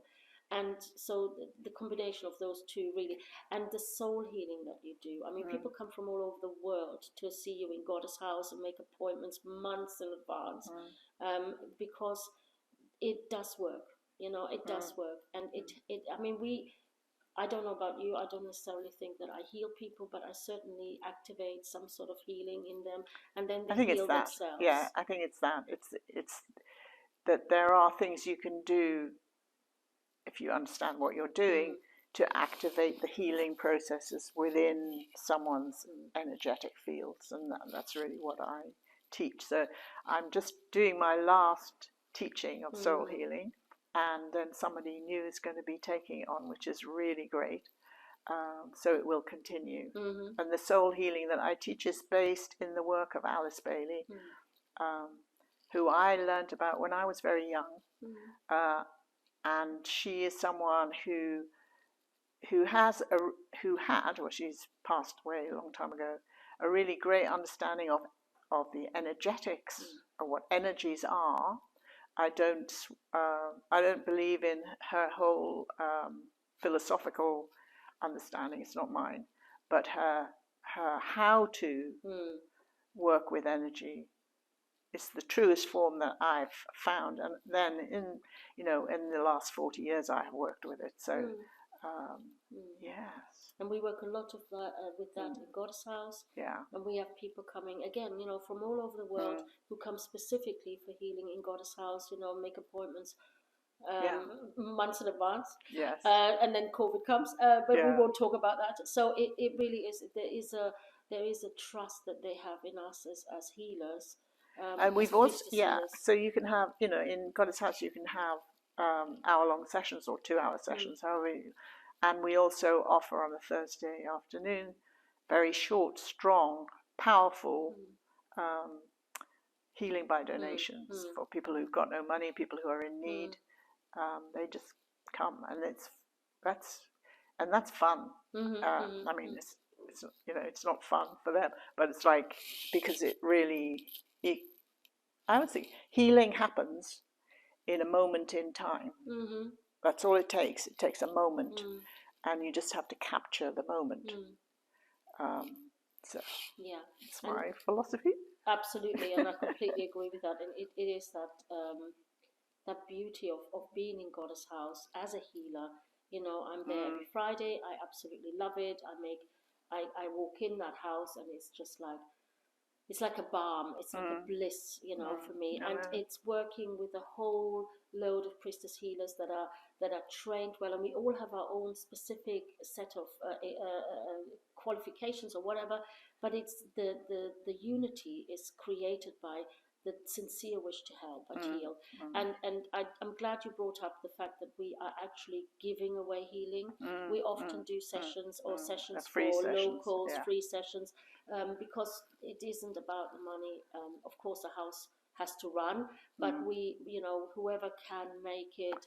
Well, I think it is important. So for the way that the temple works, the Goddess Temple is a not-for-profit social enterprise, which means that all the money that comes into the temple stays in the temple. It doesn't go out. That nobody's directors don't get anything. There's no shareholders. There's nothing.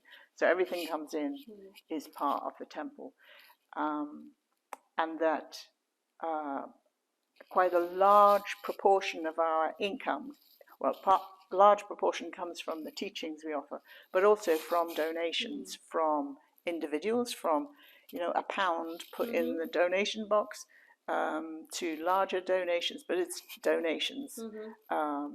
And then we, because we are into nines as a number, because of the nine Morgan sisters who dwell on the Isle of Avalon, who are the daughters of the Lady of Avalon. Right? So we like nines. So in every year that we ninth, a ninth of our profits go to individuals or to things that we want to give money to, so that there's a continual circulation of money and energy, so that we receive and we give.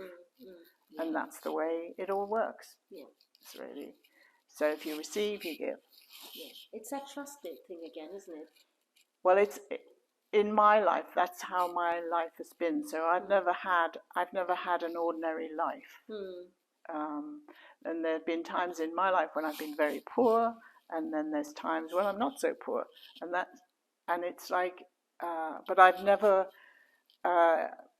worked for the machine. I'm very fortunate that very early on, like when I was 22 or 23, I decided then I was never gonna be bored on somebody else's time. So I was never going to work and be bored. I didn't mind being bored on my own time, but I wasn't going to be bored on somebody else's time. So I haven't had a job in the job sense since I was 23. And most people have. So I have never lived in the kind of normal world. And so tons. I have really struggled, and I've been really poverty-stricken and all of that.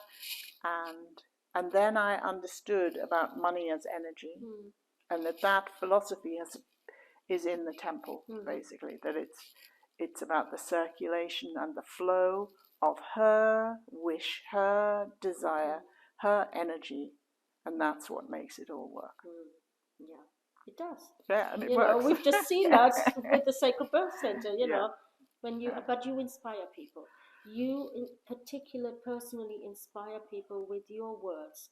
The goddess flows through you, and you say what is the truth for people. People get awakened by what you say, which then has that, that they want to be a part of it. They want to be a part of the revolution. They want to be a part of the. We can make this a better place. I that is the one thing that I have absolute faith in, Yeah. is that we will create a better world. We will try our best to be good girls. But whatever we bring in, I mean, I see this with my grandson. He says to me, I've got paintings, obviously, like everybody else, paintings and things like that. And he will say something like, he comes to Goddess house, he comes to the Goddess temple. And when I say to him, you know, Grandma's going to the Goddess temple, oh, I come. He loves the Goddess temple. And we had so many children on Monday because it's the school holidays. Yeah. And people are like, oh, are children allowed? Yeah. Yes, the children are allowed. Bring them in. Try not to have them go head first in the candles, but bring them in. You know, they're welcome. This is not a silent meditation space as such. This is a space for everyone, including mothers with children. Yeah. And it's funny when my grandson, who's a life wire, he comes into the temple, and then he goes totally calm, quiet. And I see that with a lot of children who come in, they're running, they take their shoes off, and then they just calm down. And they look at the pictures and they just feel, because children feel the energy, don't they? They just feel the energy probably far more than we do. So it is a beautiful thing to do when they come in and just like, oh, look at this. And then, I'd also say that about men coming into the temple. Quite often the women will say, can he come in? You know, he is standing at the door. It's like, yes, the temple's open for everybody. Yeah. And some days the temple is full of men. Yes. It's great. I mean, it's just like, yes. And they come and they kind of bathe in the energy. Yeah. And the temple is open from 12 to 4 every day, including Christmas Day and all of these things. And it's really lovely. We have one particular brother, one of my spiral brothers, whose great joy it is on every 25th of December, he holds the temple open. And he loves that. Yeah. It's been his joy for, I don't know how many years now. Yeah. So we do have our men, and we do have the men that want to serve the goddess and want to serve the community. And I think it's men on the whole, generalization coming up, they need to find ways to serve that are kind of visible, practical, and we are very grateful to men who want to help and serve. I know, like Terry, your husband is like, he is just really great and so helpful to you. My partner Mike, he is a fundamental part of the temple because of his knowledge of finance, money, law, that kind of thing, which we need. And Trevor, we can't forget to mention. Trevor is one of our brothers who does basically, he can turn his hands to everything. He is included in the weddings, he does all the ceremonies, he works in our beautiful gardens, he's just an all-round beautiful and man. He looks after the Melissas, Yeah, who are the ones who look after the temple. Yeah. So we have to give Trevor a shout out. Yes, absolutely. And there are there's lots of them. There's lots of them, Peter. And and it's I remember one conference, I think it was the Lady of Avalon conference. Do you remember when we had a circle of the gems? The goddess empowered men, we said. And the whole of the town hall had a circle of men to whom they were partners of priestesses, and we honored them for all that they did for us. Even if they're at home and they just hold the priestess that comes flying in and, hang on a minute, I've just done the oracle, I now need to go on.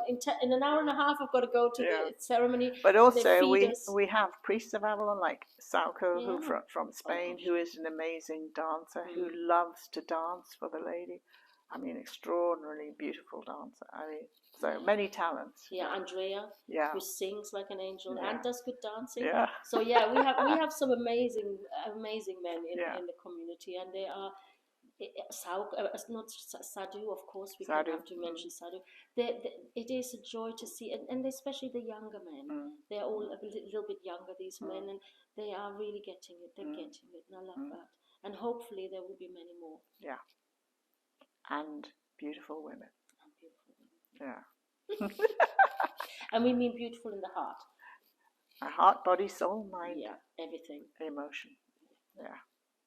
Thank you. Okay. Next thing we'll do is travel to the Goddess house. Yeah. We're going through the mists and into Goddess house. Yeah. Okay, so hi again. Here we are in the beautiful bridging room in Goddess house. So I know the story, but I know a lot of people won't know about how you and other people decided to create this house or dream in this house. I think it was a dreaming in at the beginning. Well, what it was in, we started offering goddess healing days in the hall, which were days when people could come and receive all kinds of healing. You know, come in and be smudged and be cleansed and then have a healing.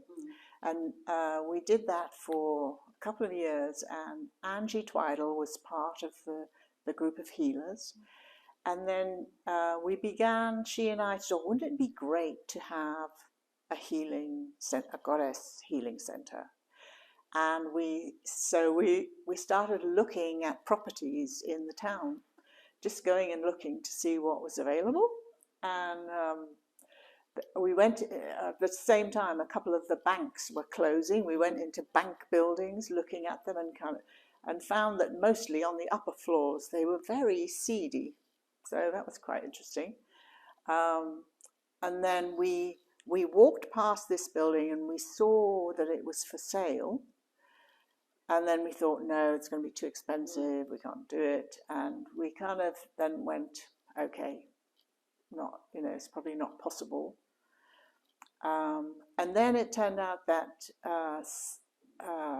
Gareth Mills from the Glastonbury Trust, and they are the trust that owns the courtyard where the temple is, that they were looking for properties to invest in order to sustain their charitable trust. And Gareth walked past and thought, oh, we could buy that for the trust. And then we talked about, well, buying that for the trust, and then maybe we could rent it from the trust for a healing house. And by some miracle and magical thing, that all happened. And I think it was bought something like at Imbolc, and then we actually moved in March, spring equinox. And we took everything out. So it was like a commercial building. It was this beautiful building, but inside it was full of office things. Everything was beige. Lots of wires, because it had been some computer place. Every room was full of wires and desks, and it was horrible. It was like they hadn't realized where they were. We took all of that out, and lots of people came and helped to really paint everything, decorate everything. And and because it's a large house, then we could have different rooms that carried different energies. And so we decided that each room would be for one of the goddesses on the Wheel of Avalon. So here we are in the Bridie room, and the Bridie room has images of Bridie, of Bridget, and also her colours, the pale green and the white, because she, as the maid goddess, her colour is white, and the sparkling white of both snow and of the kind of purity of the young maiden. And we also have the Rhiannon room, which is all reds and the lusciousness of Beltane. We have a Domino room, which is all blues and greens of the sea. We have the Cerridwen room, which is very important in decorating the Cerridwen room, which is purples and blacks and beautiful painting of Cerridwen. We have the Danu room, which is pale silvers and greys. We have the Madron room for the mother room. We have the Arthur room, which is the room of the sun, and we have the Nolava room, which is the purple violet room, which has many beautiful paintings of the Lady of Avalon. And also down in the basement, in the earth, we have the Banva room, which is the earth room. So it just so happens there are enough rooms in this building for each of the goddesses on the Wheel of the Year to have her own room, which is fantastic. So here we are in the Bridie room, and here we have the crackling fire of Bride here in the hearth. Yeah.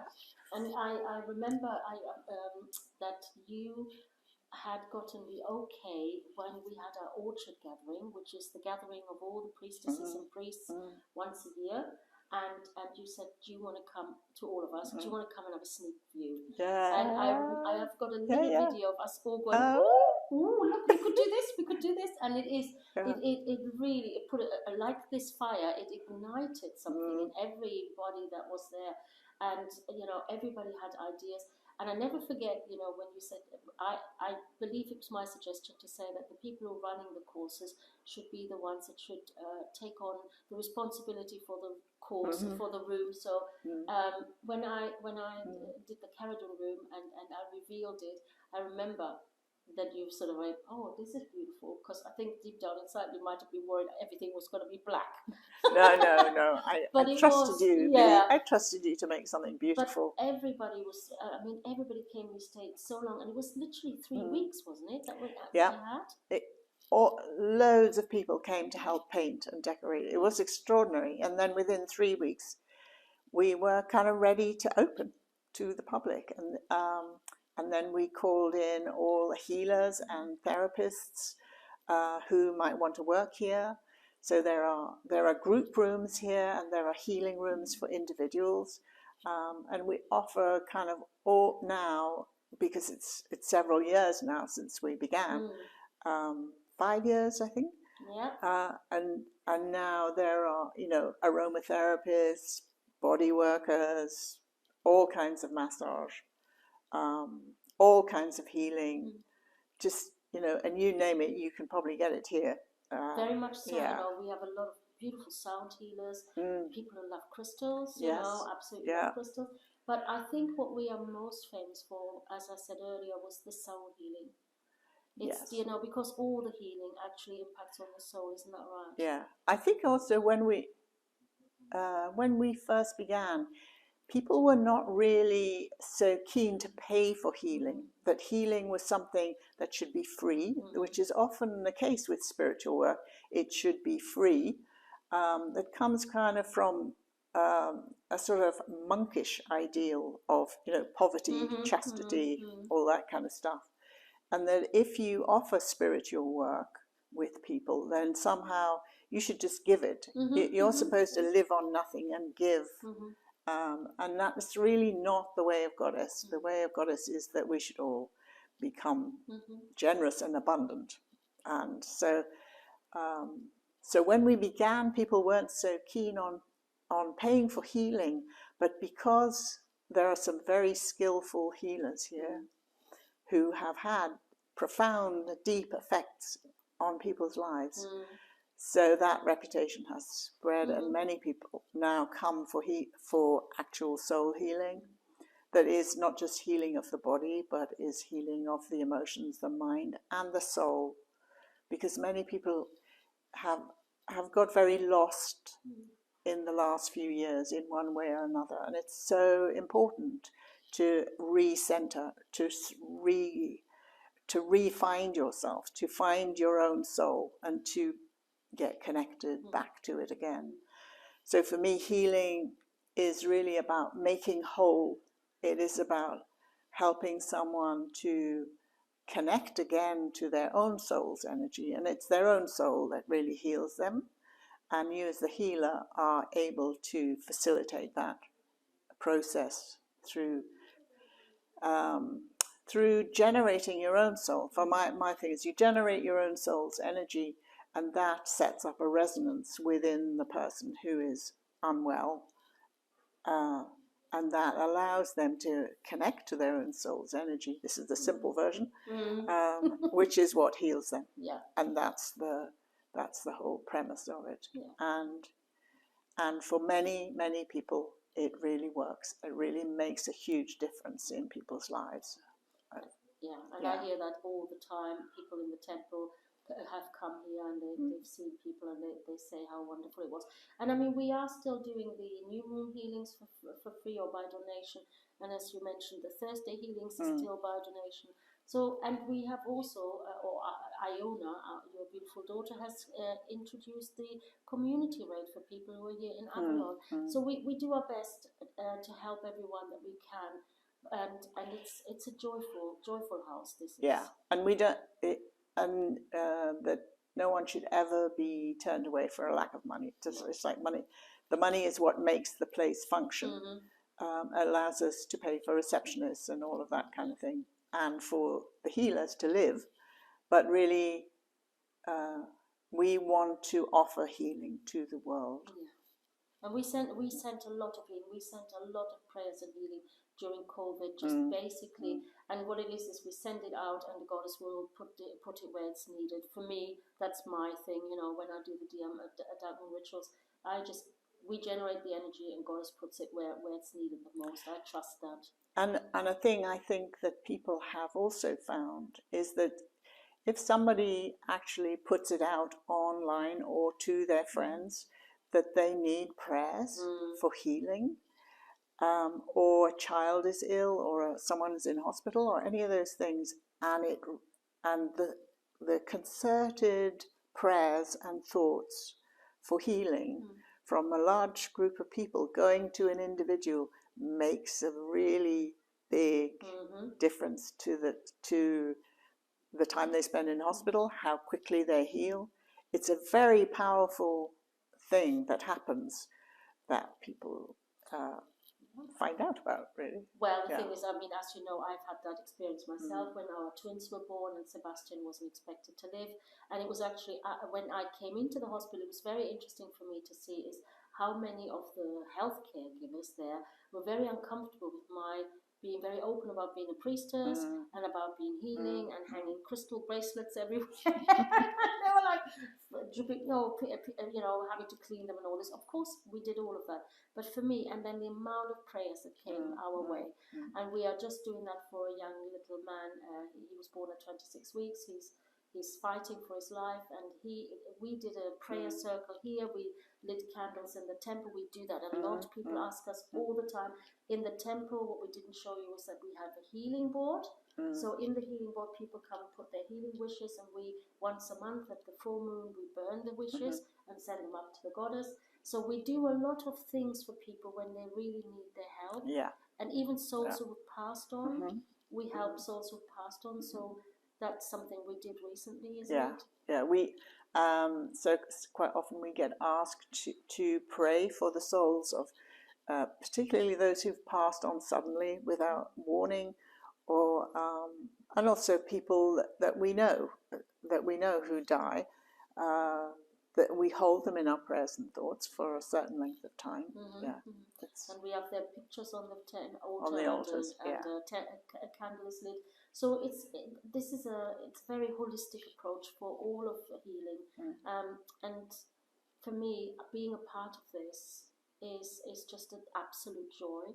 You know, I just love it, and coming here, like I said, on a Friday with we all here when we're needed. You know, we often get called in. Particular people do particular things, and you know, if you need that particular thing, there's always an opening to call out and ask the person to come in. So it really is, and we are a sister and brotherhood here in the house. It's taken us a little bit of time, but we have created this space for peace. And we have a lovely warm room. Do you want to talk a little bit about how that came to part? A few years ago, I heard Brooke Medicine Eagle talking about how things would change if there was a recognition, public recognition, the fact that nearly all women, younger women, bleed at least once a month. And in the patriarchal society, you're supposed to, stick in a tampon and ignore what's happening as quickly as you can. Go for a run. But it's the time within the monthly moon cycle. It is the time when one is supposed to withdraw and actually take those 3 or 4 days to just be with yourself, with your dreams, with your inner world. That it's part of our natural cycle as women to have this perfect place for a cycle of life, which is withdrawal, holding, sitting in the space, and then coming out again into fertility. And there's the regular moon cycle happens every month, and that if we could have a space that honored that fact, how great it would be. That there could be a place where, a menstrual tent. I remember, like a long, long time ago, when we had a women's camp somewhere here, and someone had created a menstrual tent that was wonderful. It was like you could go in, and it was this held an enclosed space, perfect for a bleeding woman to sit and be and read or sleep or whatever she wanted to do. And I always held that in the back of my mind of how great that would be. So a couple of years ago, we decided, I suggested that we had like a moon womb room where bleeding women could go and just be. So we created the red room, which is that moon room, where bleeding women can just go and be, and it's very dark red, and you can just go and lie in the redness and read or sleep or dream or whatever you need to do in peace. That's so. And it's really feeling into your body, isn't it? It's very often what patriarchal behavior does, conditioning does, is that we don't feel into our body. And if we are in pain, just a quick paracetamol, and that is really, just override your body's needs by just shoving these poisons into our bodies. So I'm no longer a bleeding woman, but we also work with menopausal women.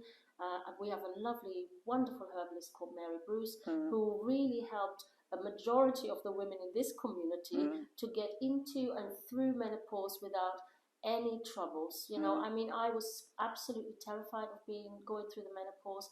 I had heard all the horror stories that you do here, and she for me, she was a miracle worker. I can only speak for myself, and it barely touched me, because she made me eat dark chocolate as well, which I hate, but it really is good. So all the advice she gave, she knew exactly what we needed. And it's interesting for me, that's probably around the time that we had the house.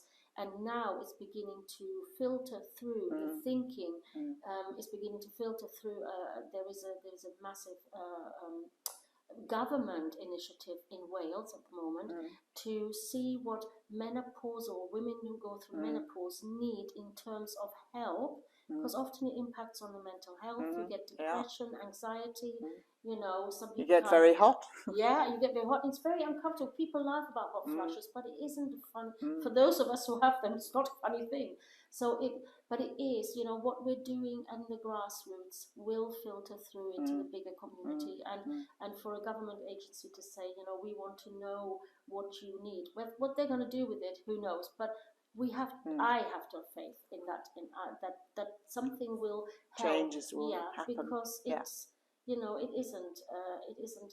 Women are not like men. We are not the same. We do have physical, psychological, mental, all sorts spiritual of needs. Yeah, we're exactly. not the same. Yeah, we're not the same. Yeah. And trying to say to me the other day that we asked for equality, and I'm like, I don't see you bleeding. I don't see you giving birth to a baby. That equality is a very dangerous term. And I would also say, though, that in the whole gender debate which is occurring now, the point of view of the temple is that we welcome all souls who want to become closer to Goddess. And in a way, we don't care what gender you are, or how you might name yourself, or we welcome everyone who wants to know more about Goddess. And that's the principal thing. Our fundamental thing, everyone is a soul on a journey in life. And whatever you are, however you see yourself, how can we help you get closer to Goddess? That's it. That's where we are at. And so it's any gender, any racial, any race, any ethnicity, any ability that we can help you. That's what we want to do. Yeah, to be closer to Goddess. And what I really loved was our reaction to when we had some flack from some people and accusations. We reached out to the people we knew we could trust that would educate us, because it's education is the middle name here, healing and education. And that sort of brings me back to it. So we reach out and we say to people, well, if we are doing something that is not, acceptable, please tell us what to do, how to do it right. Educate us. We need, please educate us. And we hold a ground here for Goddess that is kind of a bit immovable, I would say, because we have forgotten her for 5,000 years, and we are on this journey of exploration to find out who she is, and we're just at the very beginning. I notice it's like when I go out into the world, when I travel about, out in the world, patriarchy is in full explosion. There is very little Goddess out there in the world. And people will say, why don't you do a bit more of this and a bit more of that is more kind of neutral? And it's like, absolutely not, because what is happening out there, we are like a flea on the back of a buffalo, It's like, we're tiny, and what we hold is tiny. It's a tiny, potent flame for Goddess that many thousands of people in the world want to know about. And we hold that. That's what we are holding here.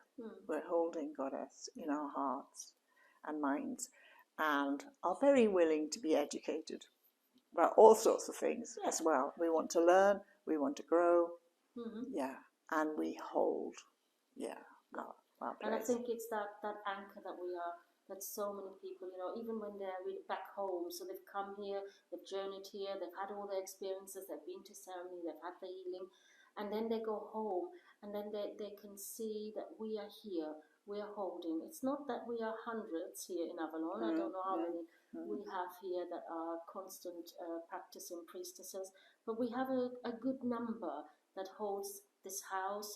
We need to mention our lovely Ala Sakara house, with the mother of the house and the temple mother. There are firm people who are here that when you come back, like with COVID, some people have said to me, we booked and we came back, we didn't know whether you'd still be here. And we were still here. So for a lot of people, that made an enormous amount of difference that we were here. And also, the other venture that we have not mentioned yet is our shop, our Goddess Temple Gifts, which is run by the amazing Susie Quatermass, who is an artist, really, and she wanted to create a different kind of Goddess shop where all kinds of artists and women who are creative, coming from their own Goddess creativity, could sell their wares to the public, that it could be seen. And she has nurtured so many artists, sculptors, painters, makers, to become, to make their things and to sell them, and then they can make their living. And it's, she has done an amazing thing since the shop opened. Really fantastic. And she herself is an amazing artist. I was going to say she is an amazing artist. I love her work. I've got several pieces from her, and I love the devotional way in which she creates her art. And all the artists are in deep devotion. We see some of the pictures around here. They came from knowing Goddess, and a lot of them. I mean, we have one set of pictures here that were donated to us to sell, and then at the beginning of the shop, and then at the beginning of the house. And I never forget the woman saying, I will never have the money to come on your course, but I've read your book and this is the vision I have. And then she donated all those beautiful pictures to us, and her vision of the goddesses that she had, they were perfect, and that's, again, your words inspired the images that she created, and that is such a beautiful thing. And that's an education in itself. But I think that is just, you keep saying my words and things like that, and I just think, well, that that's just how it is. It's like I try to always speak from my truth and how I experience things. And I think that helps other people to speak their truth and to say, because I see so many people are very frightened to speak their truth, whatever it is, because their parents won't like it, their employers won't like it, their teachers won't like it, somebody won't like it. Well, I learned a long time ago that quite often people would not like what I had to say. But there were always enough people who thought it was all right. And for myself, I had long years of struggle to speak. I do remember when I was very young, maybe when I was, searching, seeking for what meaning in life, when I was kind of 18 or something, and this is very young, and I sent some money off to somebody who said, I'll do you a prediction thing, and back it came as a tape. And at that time I was very young and naive and quite shy, and I couldn't really see where my life was going to go. And on this tape, he did this prediction for what my life was going to be, and I just kind of went, "That's just rubbish. That's just rubbish. It's not going to be like that," because he predicted this future for me that I could not see, from my astrology and things like that, and that often we cannot see our future. Well, we never can see our future, actually. We can't see it because it hasn't happened yet. But the potential that lies within each one of us to become who we are meant to be. And when you're younger, quite often you have no idea what that is, and how, just what is my destiny? What is my destiny in this life? I had no idea. But I have been led by Goddess to my destiny. She has led me. I live my destiny.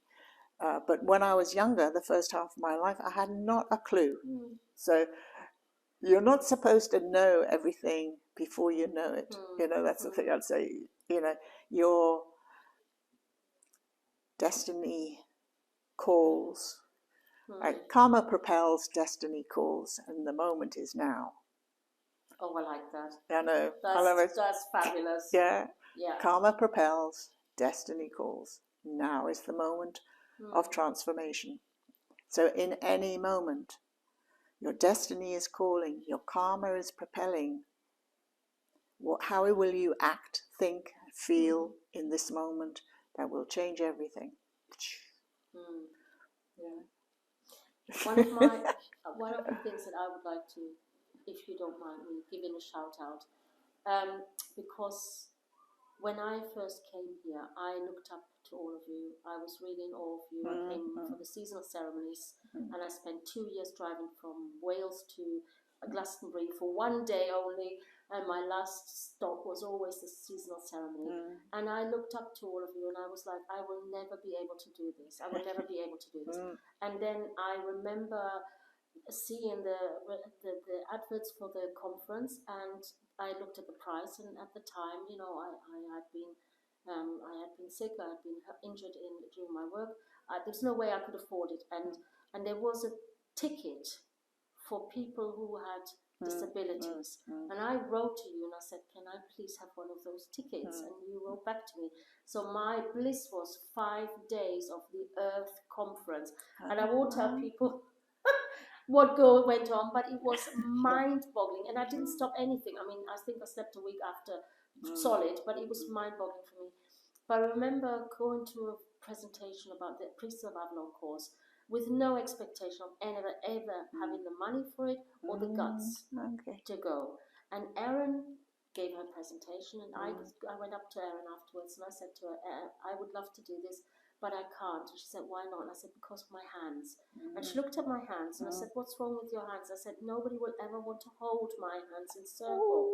And she took my hands and she said, I'm holding your hands, so have the courage. And like you said, sometimes God is then provides. And suddenly I had the money to stay here. And I was like, okay, Goddess, I get it. And I know so many other people that has happened to, where Goddess suddenly said, well, actually, I do want you. You have a job, you have a role to play here.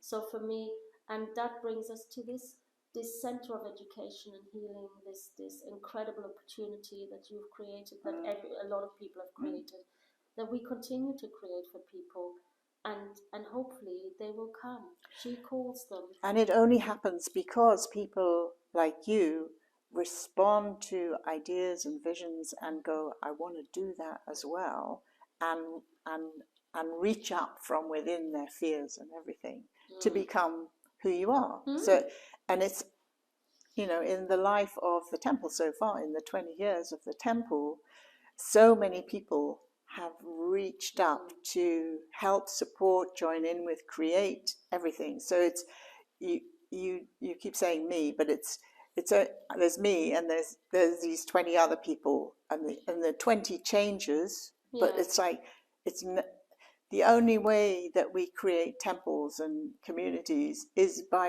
people. It's people who are the community is people, and working together and creating together. That's what makes it work. And here in the house, say, there we have these wonderful receptionists, you know, Kaya, Francesca, the people who've been receptionists before, all the therapists. You know, it's a healing community here that is really wonderful. And also people, groups come into the house. People bring their groups to do workshops. We have workshops here.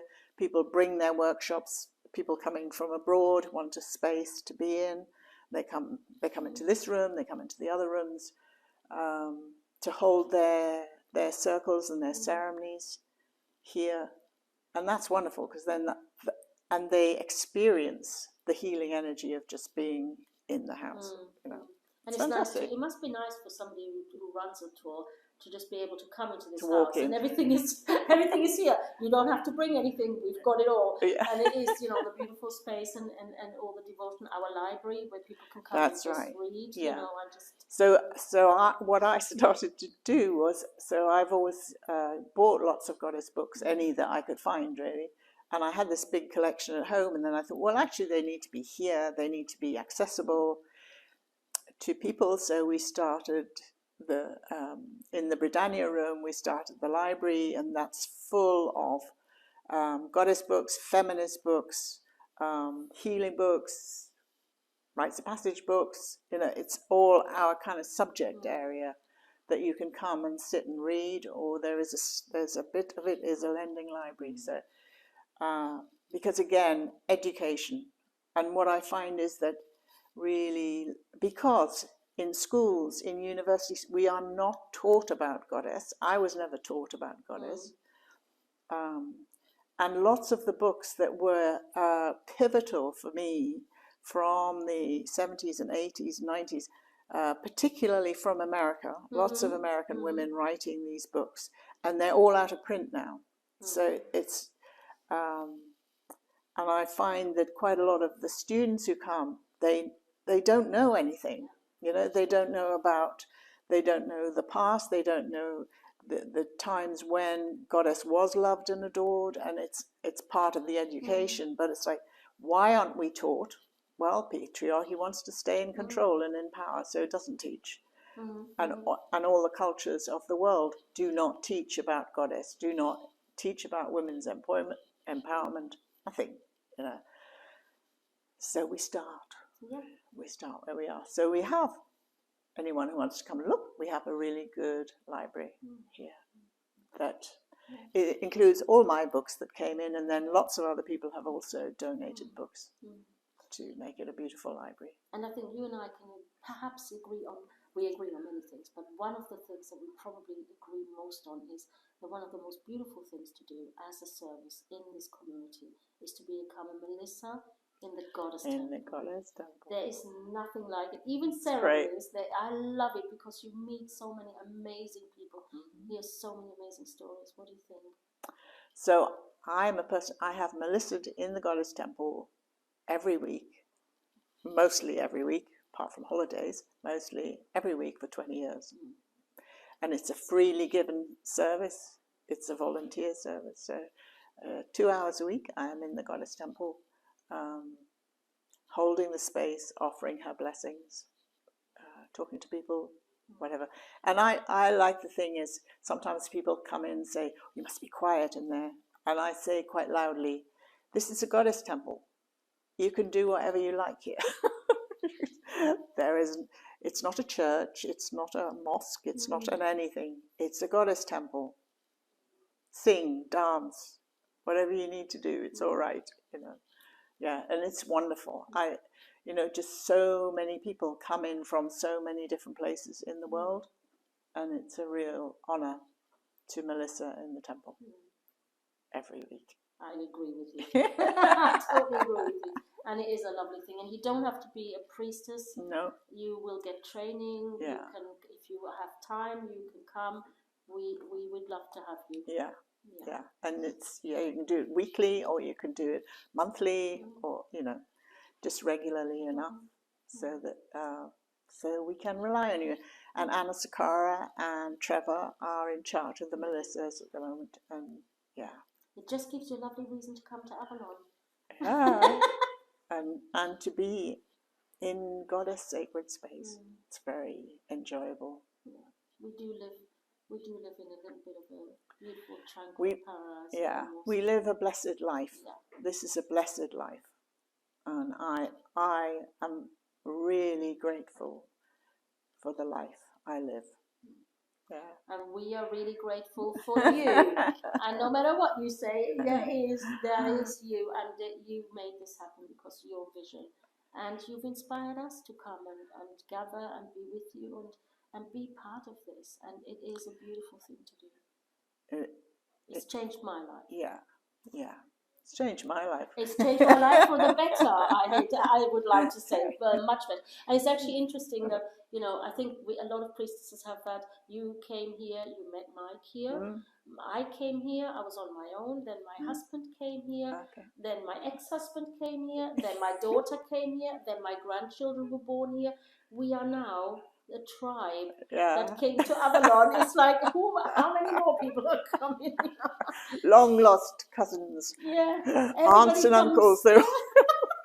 Everybody comes to Avalon. Yeah. So thank you so much, Kathy, for all that you've given, and thank you for talking to me about this, because I was curious, I was nosy, because we find a very busy life here, and we don't often get a chance to sit down together and actually tell the stories. Tell the stories. And maybe we can do some more of that in time. I'd love that. Yeah, I'm very happy to, and it's been my pleasure.